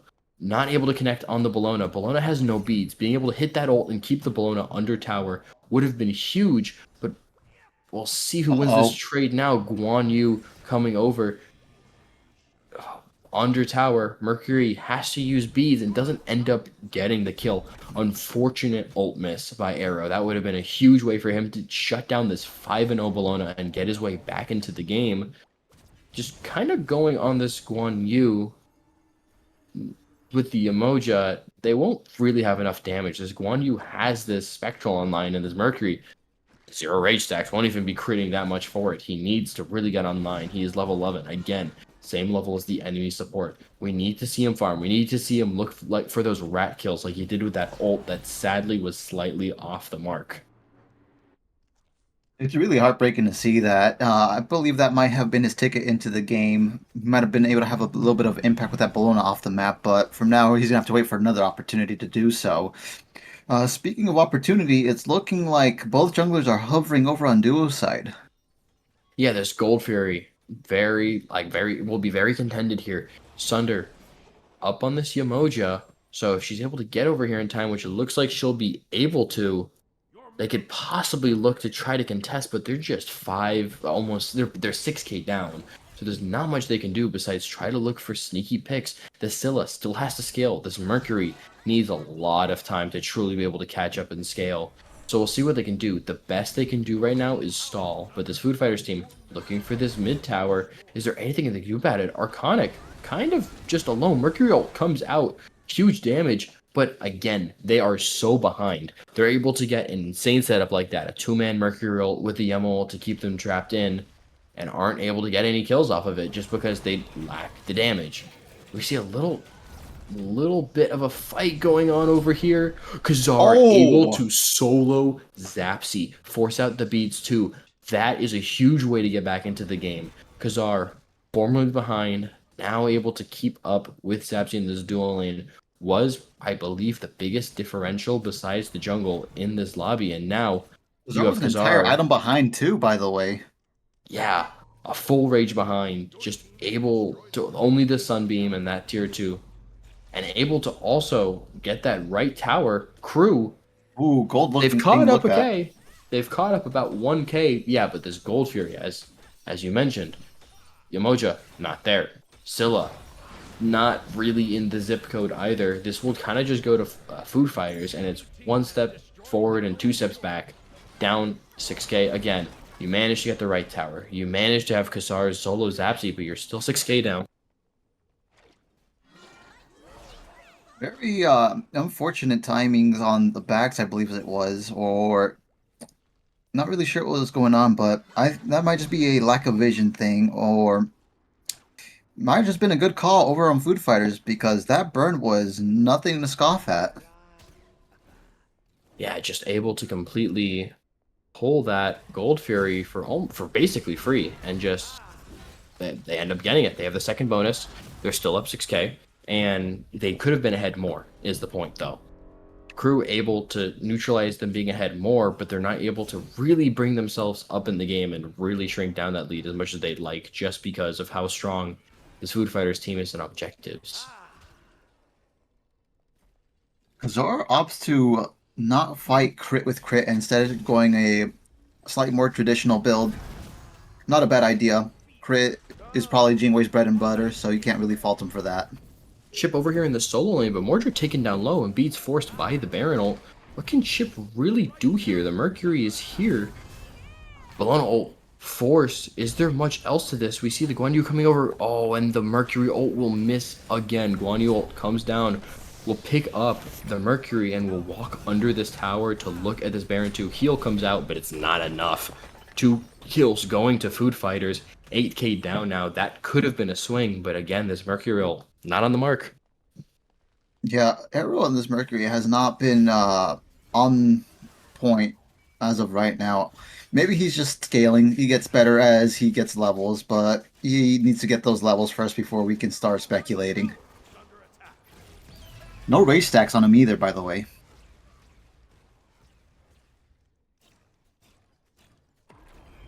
Yeah. This I don't know. This is just pretty disastrous across the board. Your only saving grace was that you're able to get that solo kill in Fire the Giant's dual getting lane looked earlier. But Wow. what does dual lane matter when Fire Giant is on the table and it's completely uncontested? Crew had no knowledge of this happening. They're 10k down. Fire Giant on the board for Food Fighters. Dagger, the Obsidian Dagger on the side of this Bologna in her pocket. I don't know if they have the damage to be able to not let her be able to use it, or the lockdown either. She'll probably be able to use it no matter what, especially with those beads up. So this Bologna, kind of a raid boss in this match right now. Uh, if you're a Food Fighters fan, it's not looking very bright right now. The future is rather bleak. They are down a whole 10k as of right now. They don't have any items, they don't have levels. And not to mention that they're not scaling all too well, considering that the Mercury doesn't have a single rage stack. XP difference at 11k, gold practically 10k. Um, I think you might just have to completely focus on farming now. There's no such thing as a fight anymore. But everyone has Yeah, to just AFK. there's not too much you can do here. You're too far behind. Mercury is 4 levels down. What is he gonna do? He doesn't have a single rage deck. He has to go farm, and as I said, if he's gonna get kills or be involved, he has to rat them. He has to completely show up out of nowhere, surprise the food fighters, and not much else can happen with that. We see Zerv pushing up the solo lane, trying to get as much farm as he can. Pretty vital person on these defenses, so it's showing that currently Crew is willing to give at least this tier 1 tower, possibly tier 2. We'll see where they draw the line, if they'll call this Baron back for the bird. But Gold Fury up, Crew kind of stepping around, but I would rather not see them contest this. Outside of a Mercurial or random Sunder confirmation from this Yamoja, not much can really happen here. And Arconic manages to steal it. managed to steal it with a life binder, if that's correct. We won't be able to fully see, but either with a life binder or a cast of his one, insane steal. Doesn't do too much all in all for getting the Crew back in the game, but insane steal to try to get a little more gold in your pockets. Maybe get this pen online for one of your 80 carries. Try to be able to get this, what looks like a Genji's online for this Baron. Let's try to see what you can do. Baron ult comes in, forces the Again, Syl off the mark. Mercury in, does not hit the ult, and kind of just has to run away. Not much you can do. He doesn't die, though. This Scylla looks like he will die. Chip able to pick up Khazar, but he has the dagger in the backline, able to use it here. Will he die for it? His team comes in, zones the rest of the team from being able to kill this Bellona. There's Merlin and it 2v1ing. looks like so much damage coming out from the Merlin. Oh. Able to get them super low. Panther, low, will fall. Huge rage tag for the Mercury. Huge kill. But doesn't matter. That's a 1-for-1. Your Hunter's down. I think it might not matter here, Still Munching. here. Jingwei just gonna hit this bird and get it low. The bird is gonna fall. And this fight, they're able to get the Gold Fury with a completely fantasy steal from Arconic with the life binder. And they're able to pick out this Mordred, but the Mordred isn't one of the high value targets. He was 1, 1, and 2. He's not doing much. They need to kill this Bellona, but she had the Obsidian Dagger, she had her teammates, she had the Merlin damage to follow up, and there's just not much Crew was able to do about it. There's not much you can do about it. The Guan Yu's able to step in, able to just heal her. The Merlin puts a no play zone with the amount of damage he's doing right now, and it is just absolutely too difficult for the Crew to be able to do anything right now. They need a miracle to get back into this game. A miracle indeed, because only one range stack at 21 minutes. I think that this Mercury is completely out of the game. And speaking of no rage stack, Zapsy in the exact same boat, but unfortunately that doesn't matter to food fighters. They are just using him as an objective bot, it looks like. Yeah, Jingwei has this rage stack, not able to do much with it. That's why a lot of these higher level players prefer the Musashis.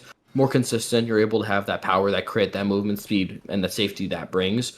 But doesn't matter. Jingwei still going to be able to shred these objectives, shred the tanks if need be. 7k damage on it. Seems like it's not been so useful, but once this Jingwei gets the starter online, and if these fights ever become more even, if Crew's able to sneak away back into this game, this Jingwei will become more vital. But for now, this is the chip show on this Bellona, and just everyone surrounding him. This Merlin, able to put no play zones where you just have to respect the Bellona's presence. This Guan, able to heal her, give her these CDs, able to follow up with the ult and be able to reinforce her and add extra CC and layers to their dive. This Mordred, able to take them off if she pulls the beads, has so much sustain. And we see Reaper on the Scylla doing a lot of damage along with Zerv on this Baron for the Crew, but how much of the damage actually matters in that match? Look at that. That Scylla probably doesn't even do 300 to that Guan there with that too. Just behind and needs to scale, needs that op shot online, needs to be able to get some of these other items to enable your damage. Right now, this Merlin is swinging. I think that this is just a walking trap. They don't have Sunder. They can pull, but they don't. They have the burn, actually. They might stick it even They with have a the Sunder up burn, on another and team. there's only 3 people from the Crew here. Yamoja ult used. They We might see stick it. Kui splitting. Mercury coming over. Chip Chip destroys fire. manages to get the fire giant. And we see Reaper take the dagger, but he's just going to die to the Mordriddle. No beats coming out there. Dagger is going to just go in the pocket of this Guan Yu, and Food Fighters is just going to keep chasing this Guan Yu, ever immobile. They're going to keep pushing forward. This Hui is still in left, and Food Fighters know it. So they're going to push down. They're going to look for this bird. They're going to look for this tier 2 tower and right. They're going to try to take advantage of this pick on the mage. Emoja brought low. Mini Mordriddle comes out. He'll be ulted by the Baron under Phoenix and have beats forced, but that's about it. Mordred taken low by the Phoenix damage, but is there much damage from the crew to follow up? No, arrow will fall. Chip will pick up the kill on him. Khazar forced to leap out, low HP. Zapsy, 1 auto, million damage. That is Jingwei. This Titan will fall. There's not enough damage in the world from this Baron that can stop this, and this is 2-0 so far for the Food Fighters. Super strong performance. Jingwei didn't even have to do much in this game. This Bologna pick was so strong for them in this jungle. It was one of the 3 variables in this game. This Guan Yu, this Scylla, and this Bologna. And I think all 3 performed. I think the Scylla was actually, despite the circumstances, able to do good damage. That rotation to Gold Fury early was able to stop it due to this shell instead of Sunder pickup on Food Fighters. But not much else able to be done by the crew. Kind of just had the game completely fall out of their hands with this Bologna getting a lead as she did. She's a warrior, and that's how those characters work. With a lead, which they're able to get in the early game due to their early game strength, they just run the match unless they're shut down. And Chip, 7-0-5, not shut down at all. No response from the crew. Take a look at the Guan Yu. Look at the stats. Insane healing, and all that healing comes with the cooldown resets. Able to just have this Merlin and this Bologna pump out more damage and just keep going. And yes, this Baron had 28k damage, an absurd amount, but how much of it mattered? How much of it mattered when your Mercury's so far behind that he can't really die without just instantly dying? How much of it matters when your Yamoja and your Hui aren't actually able to properly cast their buttons due to how behind you are? None of this is going to end up mattering, and I think we need to see a complete shift by the crew. We need to see more of this early pressure, more of this early focus to be able to try to get a lead and not completely bleed out. I think that this is a dire situation for a crew right now. It looks like that Food Fighters are just in a flow state right now. They are always on the same page. They have a game plan. Just run at them down in the 2-man squad, get the pick, and then move on to the next. Meanwhile, we have crew trying to pick these scaling comps, but it's just not working. They can never get them to where they need to be in order to play the game. So if we go into this next match and we see more scaling comp, I'm not confident in saying that crew can come back. Yeah, crew needs some oomph. They need some momentum. They need some velocity. They need a way to get back into this set, and I don't see it happening if we just go back to this same style they're trying to do. The Scylla was able to do damage and able to threaten a lot of these objectives, but not enough. Not enough early. That character doesn't do enough early. This Yamoja, to be honest, was able to steal that Gold Fury with the Life Binder, but that could have been any character. I think they need to completely swap their plan for picks and bans. And with these 5 characters off the board too, this Jingwei, this Merlin, this Mordred, this Bologna, this Guan Yu, the picks and bans is going to shrink even more. So they really need to hunker down as a team and go, how are we going to address this issue of this early game? This is snowballing out of control. And what can we do to try to remedy this? What can we do to try to put the pressure on them rather than them put the pressure on us? And we won't be able to see that until game 3.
and welcome to Game 3 of Ishtar Division Finals.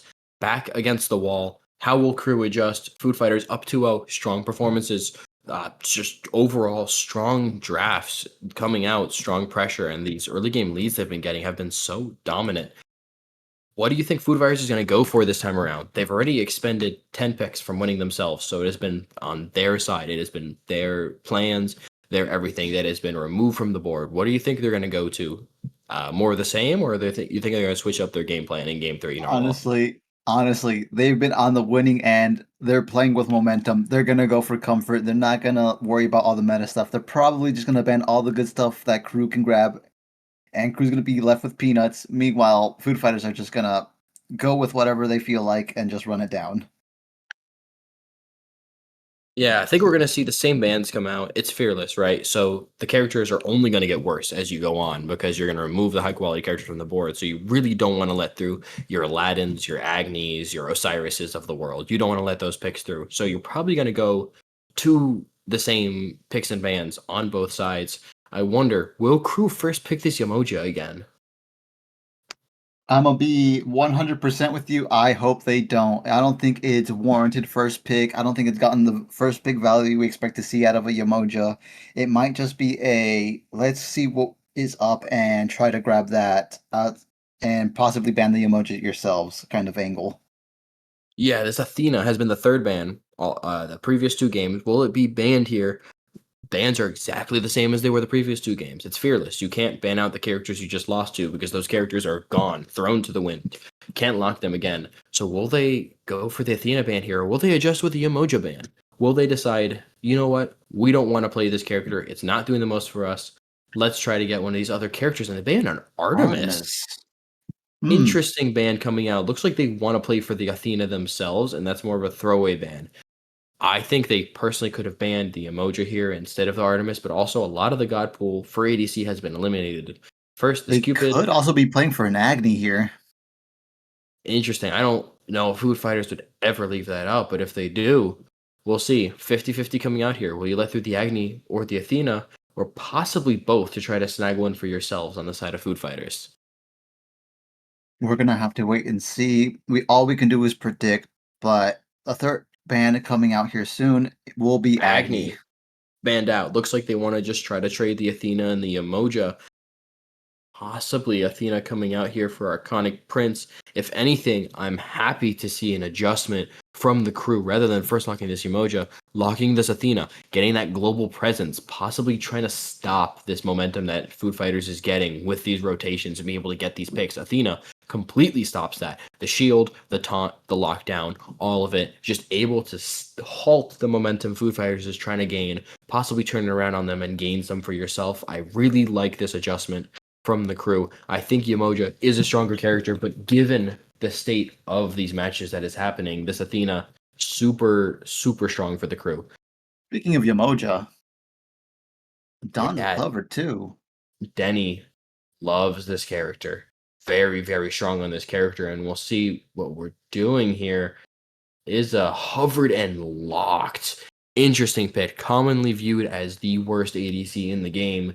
Possibly just trying to get this pressure, as I've said for the past two games. Foo Fighters has been pressure, pressure, pressure, putting the foot on the gas, trying to get this lead and just run away with it. Would you say that's why they've picked the Izanami, or do you think there's another reason? I think that they realize that their carry hasn't been the most impactful of the roles, and they don't want to pick their other stuff quite just yet, so they're just letting him play whatever he wants. That's how I'm reading it. Oh, And a Cerberus pick. Interesting from the crew. This would presumably be in solo, given I'm assuming this is Athena jungle. Oh, this is a Sir Nuno's instead. hmm, Sorry, a little bit of an error here. Sir Nuno's pickup and hmm. Uller pickup. Supposedly an Uller mid or jungle. What do you think about these two picks?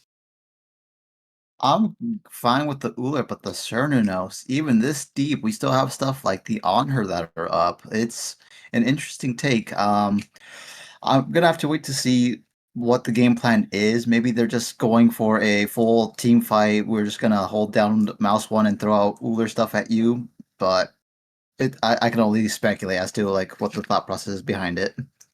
Yeah, this CERN is an interesting pickup. As you mentioned, the Anhur still up. The Hui, which Kazar has gone to the past 2 games, still up. Other ADCs still up, but both ADCs, rather than going for any of the other stuff that is considered to be better, go for this CERN and this Izanami. We're going to have to Maybe. go to break real quick as we have an error in picks and bans. Hmm.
吹き抜ける夜明けの風さよならの前触れあの人の車には見も知らぬ人の香り靴を脱ぎアスファルト歩きたい木立の陰からはハートの鳴き声 Shines the night 泣かないわ何もかも消せらせら Shines the night 泣かないわ明日は明日の風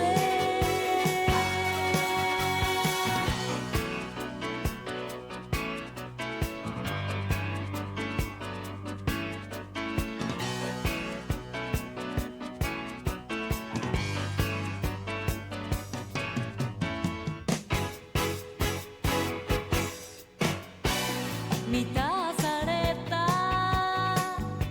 約束にかけてゆくブルーム切れてゆく地平線差し込んだままの木スーパーマーケットでも買えないわ過ぎゆく幻と愛の言葉は Shines the night 欲しくない何もかも消せらせら And welcome back to Game 3 Picks and Bans. This is a slight adjustment here. This Izanami was meant to be a Huyi. We ran into yeah, a we're just small cowards. bug. Yeah, we ran into a small bug. This is a Huyi pickup, Yamoja Huyi in this dual lane. Super strong dual lane. Huyi going to Food Fighters instead of Ooh. Crew this time around. God's disappearing off the map. We see a Wheelix hovered here. Signature pick for Arrow out of the jungle. And we see Wukong also locked in. Mm. Last super strong solo laner left up for Zerv that he loves. Wukong, a Wheelix, strong synergy with the knock of the Ox form. And the Wheelix super good into Hui and the Emoja because the Emoja 3. How do you feel about this? A Wheelix back against the wall pick, Narwhal? I love Wheelix. I think in concept she's very strong. She's a great counter pick, especially the people that love to jump around. The dual lane might be in trouble if they don't get some kind of protection against the Wheelix pull. There's Achilles locked in for solo lane, presumably, unless it's going mid somehow. Decent matchup into Wukong. Not much will happen over there. Mainly, though, this Achilles will be able to counter the Athena shield and be able to just execute targets straight through it if it comes to it. Offer some pressure. Possibly will be able to get a kill on this Wukong, but unlikely. And Susano locked on the side of Food Fighters, a pick that Chip loves and that he thinks is severely underrated. Not surprised to see that coming out from him. A pretty well-rounded team, in my opinion, so far. It's a standard get in there, get out after you get what you want. Whoa. Medusa mid. I'm taking a Medusa ADC. All right. Kazar loves Oh, the I character. love that combo. Athena Hecate. For those of you at home, the most annoying thing you could ever encounter is Athena charging dash, taunting you into a Hecate 3. It is quite literally one of the best combos I have ever experienced playing Athena. Yeah, this comp is pretty nasty. This is definitely, in my opinion, the best comp that Crew has drafted so far. You have a lot more Ooh. CC, you have a lot more global presence, and a lot more lockdown. We see the Giannis again, 10th pick steal for the mid laner Azure on the side of Food Fighters. Last game as the Merlin, now it's the Giannis. Offers that global presence, offers so much damage. Only thing it doesn't really offer is that CC unless you are just Paul with those portals. But we'll have to see how he performs on it. Great comps from both sides. Probably the most even draft we've seen so far, in my opinion. I'd say so. I think crew finally recognized what was going wrong, and they decided, you know what, let's play our game instead of what we think we need to do. Because all the scaling, in theory, is the best in the game. Lots of damage, but the problem is, can you actually get there when there's people just running you down because your damage at the same level is not the same as their damage? Yeah, shifting to this Medusa in the ADC role, trying to have a little bit more pressure, which her Viper shots hit so insanely hard. Just shifting towards, let's no longer pick this Yemoja. It hasn't worked for us. Let's go for Athena. There's global pressure. We make every fight that looks like an honest fight not an honest fight. Let's go for this Wukong, a warrior over in solo lane. Going to be able to do a bit more hard carrying and a little more solo diving and escapability than this Baron. A Wheelix comfort pick for Arrow. Good counter pick into them as well as good with the comp they've done. Hecate Athena, as you said, a nasty combo. Great drafts from both sides. We're going to have to see how this plays out. Which draft do you favor? Uh, I like both drafts. I like both drafts a lot. I'm biased towards the Hecate and the Athena combo. However, I have to recognize that the dual lane over on Food Fighters is very strong. Yamoja and Hui is nothing to laugh at. That has a lot of kill potential. And not to mention, Giannis, super slippery. Nothing can really like catch up to it. I think I have to choose Food Fighters once again if I have to favor any comp. Yeah, and we see a couple things swapped around here. One, the dual lane. This is the dual lane that Crew has ran for the past 2 games, and now Food Fighters is piloting it and saying, we can do it, but we can do it better, is what they're saying by doing this. But by doing this and having Yamoja, Huyi, and Giannis, it was a fault of the Crew's backline, and we'll see if it happens this time for Food Fighters. Their CC, not as great in the backline. It'll be a lot harder to lock down this Wukong or this Wheelix and get them stuck in place. I think we also see this relic dynamic shift. Food Fighters now has the Sunder on their side with the Emoja, whereas Athena has picked up the Shell. We've completely swapped the dynamic around objectives. Food Fighters going to be looking to pick up and secure them. Their burn, not the best with Hui and Giannis, whereas the Medusa burn objectives, a little bit stronger. I think that this might be if they can do it, we can do it too. Play from Arconic. The Shell was obviously very impactful against the Emoja. Put up the walls, they all run out. And not to mention, with that Athena shield, you have double little protection if you ever teleport to someone. Yeah, that the Athena ult with the Shell, with the Hecate 3, I feel like we're going to see instances where this Giannis is not able to actually get his damage off through all this shield.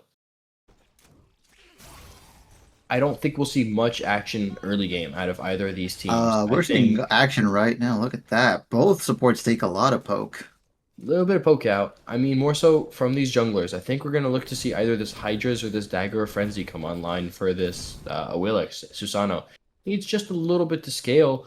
A little bit of action in solo lane. Zerv, half health, but this dual lane action going on both. Taken super low. Achilles Zerv does good looking damage to early be in game. trouble.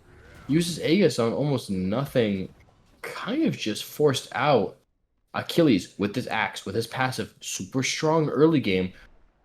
Back to dual lane. Arcana taken a little low. Looks like there's more fighting in lanes this game, but we haven't seen either of the junglers come into play yet. The fact that both teams, however, both Zerv and this Arcanic Prince and Khazar duo are fighting and keeping their heads in the game is a good sign. But First Blood going That's towards not his something Achilles. you want to see out of an Achilles. So much damage on that pick, but we see the rotation over here be's used by the Awilix, and Zapsy will just leap out, and they'll manage to pick up Denny. Trade on the other side of the map for the solo that happened on the right side, which you see Susano over there looking to try to catch the Wukong out. After base, we'll see if something comes from this, Away from Zerv. but Susano will just back up. Good response by the Crew on the left side, able to pick up a kill on the Yemoja, able to get a kill on your own Medusa and get an assist on your Willix. Try to pull a bit of a lead there. So you only have about like no gold differential. In fact, the gold was matching for a little bit there, 1-1. But next to no differential happening here, which is a much better start for the crew. Little bit of a poke war going on in mid. Yeah, I'm not sure what this Achilles is picking up first item. Oh, Hecate ult doesn't land. Good poke on the Giannis. Stepping up far though. Pulled back in. Aegis used. Take some damage from the Giannis. Will Chip be able to pick up this kill? Does he have any abilities? No. Susano early game having super, super long cooldowns. Not able to do much, but we have a skirmish over here in the dual lane. Almost all the Omi used. Giannis Very getting low chased health down. bars on everyone but Kazar. Looks like we have a little scrap happening between the Susano and the Willix, but Giannis in the area. So Willix will not pursue it, and instead hovering this left lane. Both jungles hovering this left lane. A lot of fighting happening this match. A lot of scrappiness, and a lot of it going either way. Low health bars all around on the map right now. Huge ricochet coming out, taking Athena to super, super low HP. Shell used, though, a bit of an extra health bar. Zapsy has to use beads, but Chip will pick up Arconic Prince and Arrow. Due to the Riptides, due to the Yamoja playing perfectly, was able to keep his Hui alive. Arrow will not be able to get the kill there, and that is just a 1-kill swing on the support going over to the Susano. Purple being looked at. Bit of an Are invade, they, but Reaper are they overextending? rotated. Reaper rotates over, tries to make it so the other team doesn't look for the purple invade, but are they going to look for the purple invade themselves? Emoja caught. Pulls back the Yamoja, will instantly fall. Huge rotation from the Hecate, gets another kill on this Medusa, securing a pretty solid lead. Hecate might have lost the wave, but they got an assist for their trouble and helped out their dual lane a little bit. Net neutral if you're the Hecate, better for your team. Yeah, Hecate, a character that isn't the strongest early game, but once you start getting some items, starts to really swing. But looking to really get that early pressure and damage. Just had the Giannis under tower almost the whole Speaking game. under And we see tower. a solo kill as Panther tries to go and kill Zerv, but falls to him. Another kill in favor of the crew. This is more you want to see. They're not crumbling early. Denny, Yamojol comes through. There's no shell because the last engagement, and they know that Kazar will fall. The lead will not matter much anymore. That is 2-0. 2 kills going in favor of Food Fighters there. Great ult, great recognition of the shell no longer being up due to their last skirmish, and just great corridor to take the fight in general. Great play from Denny and Zapsy, able to pick up 2 kills there and put themselves both up a level on their dual lane opposition. Food Fighter's not looking at gold, even though they had 4 in the vicinity. A little early, maybe they think they don't have the DPS, especially they have a Giannis mid, right? He doesn't actually do too much damage to this Gold Fury outside of his 2, which is just going to tickle it a little bit at this point in the game. So they're looking to scale a bit. Zerf, taken low. Achilles does so much all-in damage at once. You have to respect it, especially going That for this first Rune item from Forge. Achilles, yeah, must be helping with that extra damage. Yeah, this Rune Forge is a specialized pick by Panther. Will force out the ult there. Willix is in the area, kind of not making him want to step up anymore. But it looks like while Panther is getting the better of these trades, Zerv is getting the farm, which is due to Achilles' biggest weakness. His clear is not the best, so he's able to be forced under this tower, have the waves on his side, because Wukong can just 1-2 the wave, and suddenly it's completely cleared. So Wukong able to get some more of this neutral farm, but not as much as he would like. Looking like there might be an invade over on blue, Chip by himself, but I don't think Zerv knows. Yeah, Wukong, no ult right now. Achilles has ult. Susano has ult. Potentially looking to fight him on this blue. He's just dash, and he won't have it up again for another about 8 seconds. He's going to clear this, and Chip comes from behind. Starts with the Susano ult, pulls in, but the Athena ult. This was the global pressure I was talking about. Zerv able to confirm his own blue, and able to have the Athena rotate over. Achilles looking for the ult. Huge Aegis Zerv is 1 HP. He doesn't get out. Chip able to pick up the kill. A little bit of a scuffed fight coming out there. Not much damage done to Food Fighters. And like while the Athena shield can have your sustainability and have the CC and just have all these resources, it doesn't do the most damage. So Zerv Aegising there, trying to get out, trying to stall time, not able to do much, and Arrow will also fall. This again, 3 people just got picked. Zerv on his blue, we have the rotation from Chip, able to kill him. Reaper tries to come over to help, dies for the same thing, and we just see Zapsy able, sorry, not Zapsy able to solo Kassar. We see Arrow fall as well over in that dual lane. Just 3 people on the crew again picked off. This was the issue with their first 2 games, and now they're 3K down. They need to stop letting the bleeding go through. They need to try to just reset, get your head in the game, focus in, try to actually contest these objectives. They have Sunder, so you have to take the fight and just play as 5. Stop getting picked as 1. Conic This stepping gold goes up. in the direction of Food Fighters. I'm not liking the chances for. Oh, Arconic stepped up, just gets pulled by the Susano, dies, and they'll be able to secure the Gold Fury with that Sunder. And that's how the Sunders needed to be played in those first 2 games, and Food Fighters just executes on it perfectly. They're able to go, hey, this Athena stepping up, we just kill her. She's low. They kill her, and they just Sunder the objective to confirm it, throw out their Susano buttons, do a bunch of damage. 3K up, but Arrow able to get this pick on Zapsy. Zapsy, no bees there. The leap not able to really help him, so has to kind of stay in place and fight, and Arrow able to get the pickup. Still has ult 2, looking to hunt a bit. Awilix's 1v1 is super, super strong, but other side of the map, again, talking about getting picked over and over again on the crew. Achilles able to pick this Wukong. Achilles super strong at it with that execute. We see that it was used there. Super, super strong, able to kill tanks super, super easily with it, and with his passive being able to give them a strength and the axe, he just does so much damage early game. It's so hard to escape it. Zerv down 2 levels to this Achilles in game 3. not looking good as of right now. The 4K gold lead by 10 minutes. Not the strongest lead you could ever possibly have, but it's nothing to laugh at either right now. Oh, Arrow doesn't opt to pull Zapsy there with his ult. Potential kill dropped, but does he do it because he knows the Athena's here, but it's too late. The rest of the team has rotated. No ult coming from the Awilix there. I'm questioning why. What seemed like what could have been a clean play, a clean kill for the crew. Try to potentially win through this dual lane and get back in the game. Ends up with 3 of them dead. I'm so confused as to why the Awilix did not ult there with the Hui leap. Do you have any insight for that? I think he just tried getting the 2 off to interrupt his dash and then pull him in. He might have just gotten greedy. Hecate ult gets Reaper to safety, supposedly. Aegis Force, though. Not much done to this Susano. Again, Chip is 5-0. He's so ahead. He has so much momentum on his side. And look at this, just the differential. You can look in support alone. There's a 5-level lead in support. Denny, 5 levels over his opposition. Now 4. This is. I don't know how Arconic is supposed to get into the game right now. A shutdown in his hands would probably be the worst case scenario for Crew because that gold, that experience needs to go to someone that can actually dish out damage in these fights.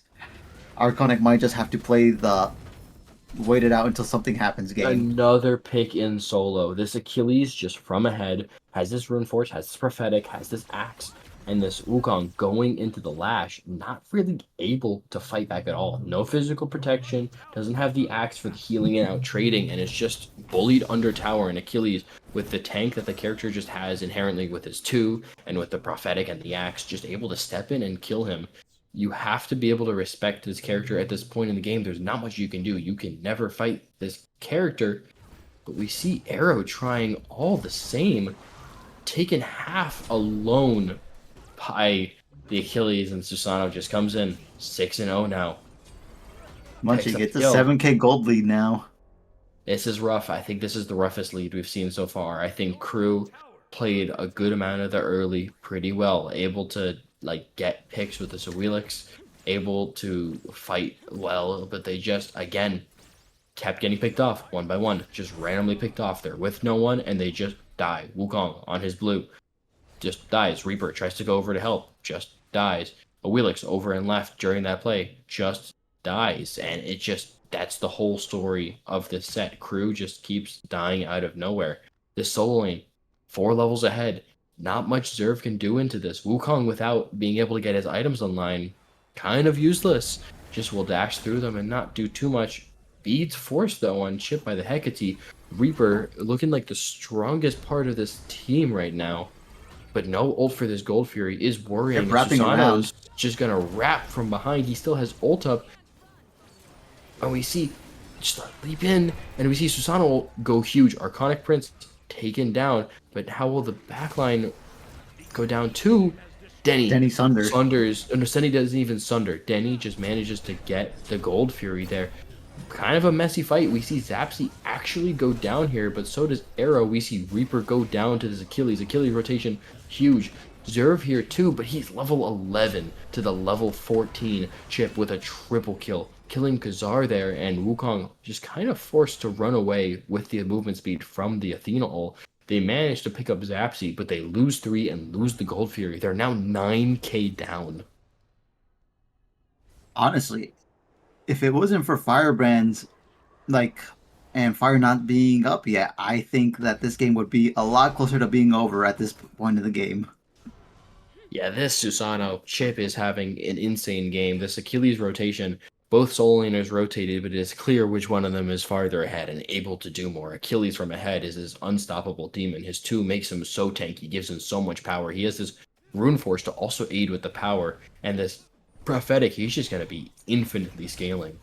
This character, Munchie, super strong right now. This Yamoja is almost like at the same level as the ADC over on crew side. That Yamoja is bigger than nearly the entire crew team right now. Yeah, and if you look at the bottom left at the GPM, the Emoja is bigger than the entire crew team right now when it comes to gold. And maybe not. It's even with the Neck and ADC neck. of the crew, but that's not what you want to see. You don't want it to be even. You want it to be far. You want it to be at least 20 or 30 GPM apart. And this Emoja, pretty much even gold wise, with or It's ahead. 14 minutes in, and the Athena doesn't have a second item yet. Hecate ult just gets picked out by the Susanoo for free. Not sure what Reaper's doing there. That's the second Arrow time he's hit over a and fat left, finger. trying to make something happen, but the Hui ult, he's ahead. He does too much damage. Khazar will leap in, but he's gonna stand his. Oh, Khazar able pick up the kill on Zapsy. Zapsy leaps in, makes himself vulnerable. Khazar here is returning doing so damage. much damage, but not enough yet. Again, they're just behind. They're just behind. Yamojo used here, and doesn't matter. You're Athena. You're level 9. You are just going to die. Chip 12-0. Looking so dominant right now. And that's not even to mention the other problem, the other elephant in the room on this team. This Achilles, the only person in the map with higher GPM than this Susanoo. Both of these characters completely unstoppable right now. Chip on the Susanoo, able to just completely blow them away with his storms, able to do way too much damage. This Achilles, about the same, but he can't die. There's no one on the side of crew who is able to do significant damage to this Achilles. We actually see, looking at the damage right now from the crew, Rage and Zapsy's heading over. Deathbringer.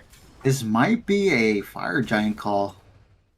Yeah, we see Pyro picked up. They have the bomb now, so they don't have Sunder anymore as they use Sunder on that objective, but they have the bomb to confirm the Fire Giant, whereas what does crew have? They have a Hecate ult possibly to try to steal it, or a Medusa ult. This Medusa actually looking slightly ahead of Zapsy on this Hui, and going into this Rage Deathbringer. Is that traditional Medusa build, Narwhal? I'm not much of an ADC player, but to me, I think this is just Khazar saying, I need to hit as hard as I possibly can if I want to win this game. And to his credit, he was hitting extremely hard in that one instance where he got the kill on Zapsy and almost killed Azure. Yeah, I think this is him trying to go into I am going to try to dash at the backline. I'm going to try to dash at the Susanoo if they end up in the same proximity. I'm just going to try to one-shot them. I have this Lernian, I have this Rage, which actually has some stacks because Khazar is getting super active, and I have this Deathbringer. I'm going to try to one-shot when I can, where I can. That's our opportunity to get back into the match. Possibly go into more of this Hydrogen style of Jingwei build. Pick up a Titan's Bane next, go into a Hydra's, maybe go into some other crazy power items as opposed to attack speed. I mean, It seemed to be working out in that instance. I trust in the build. If he manages to get it online, which has been a consistent theme, if, never when, but if he does get it online, he might be looking at free kills left and right as long as he is able to get his auto attacks off. Yeah, this crew team is going to have to try to take a messier style of fight. The Susano and the Achilles are too big. You're going to have to focus so much to try to kill one of them. And in my opinion, that is going to be Susano. That is the bigger shutdown, and that is the target who is not like at a bajillion prots right now. You look for him, you Athena taunt him, you Medusa ult him, you try to lock him down, you try to kill him. He has beads up, and it looks like he's going to be going into this bubble given he has the tier 1 physical defense. But that is your best shot. That is your best shutdown for you to be able to get. The rest of the map doesn't matter as much for you to be able to kill. This Athena is level 9. You need something. You need some play, some shutdown to get back into the game, and I think that's it, and I think that's what Khazar is specking into. I think that crit will be able to absolutely try to shred through this Susano. We see Team Beans coming out of the Athena. Is that super necessary?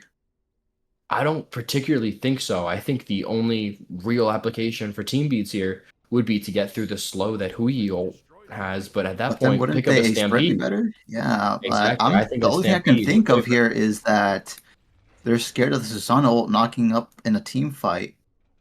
or Susano pull or Huiyi ricochet.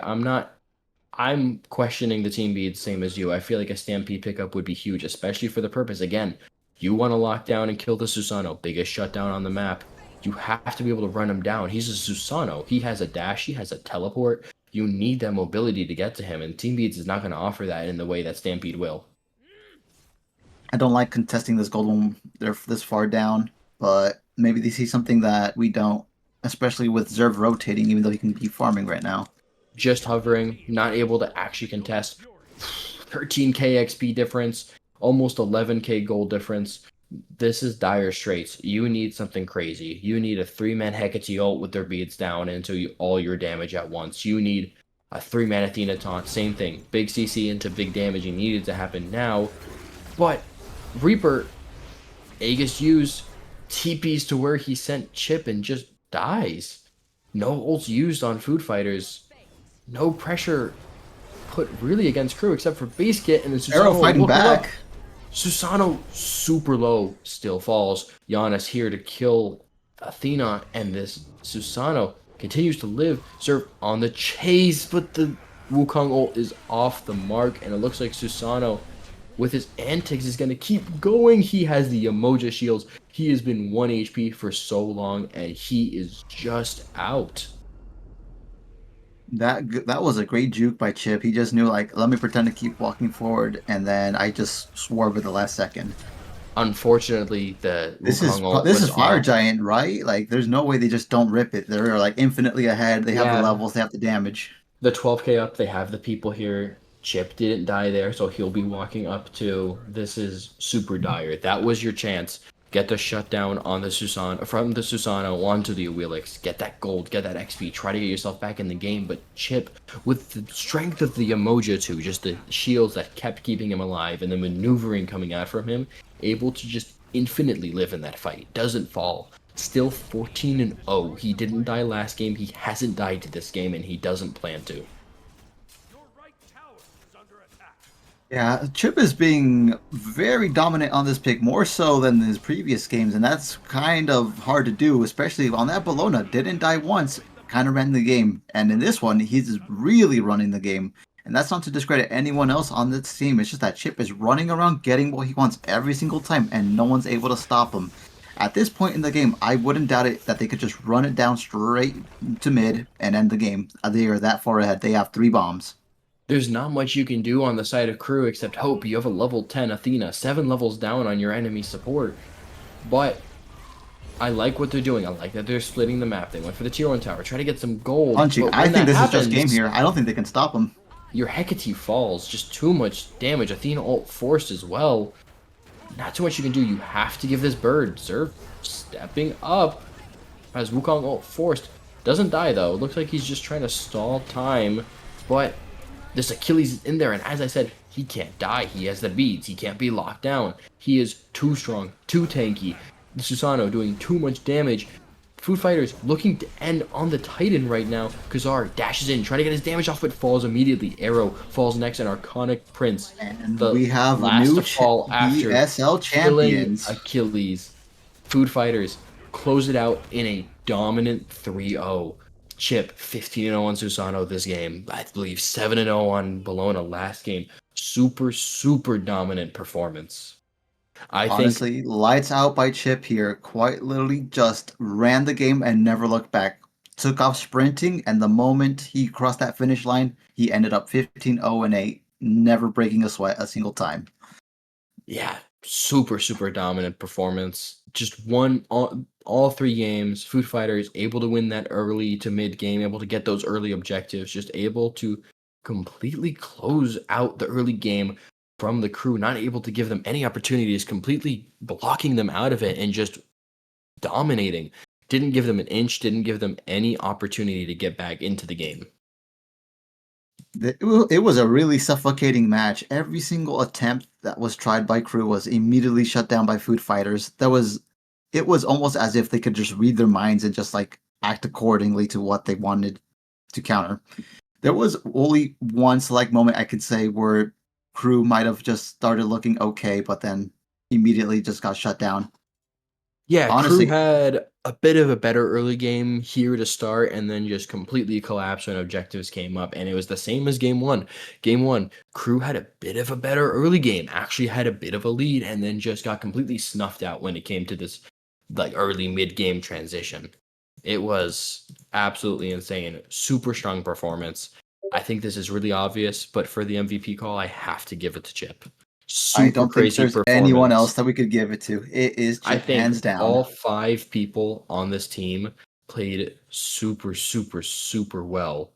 But Chip just absolutely setting all the momentum, all the tempo, everything that was happening on the map, Chip was there for. Chip was dominating for all 3 games. Absolutely. He just took the game and didn't look back. And with that, we have our new champions of BSL. We have Chip, That One Panther, Denny, Zapsy, and Azure. Congratulations to the team. And thank you to the other team for showing up and playing your heart out. Yeah. Thank you all for showing up for the cast and hoping to see you next season. Just night 欲しくない明日は明日の風 Just night 欲しくない何もかも消せません Just night 欲しくない明日は明日の風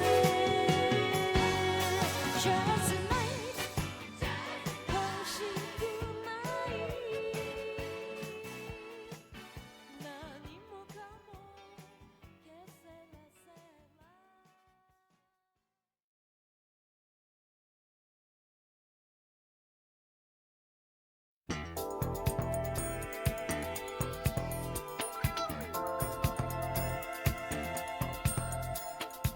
「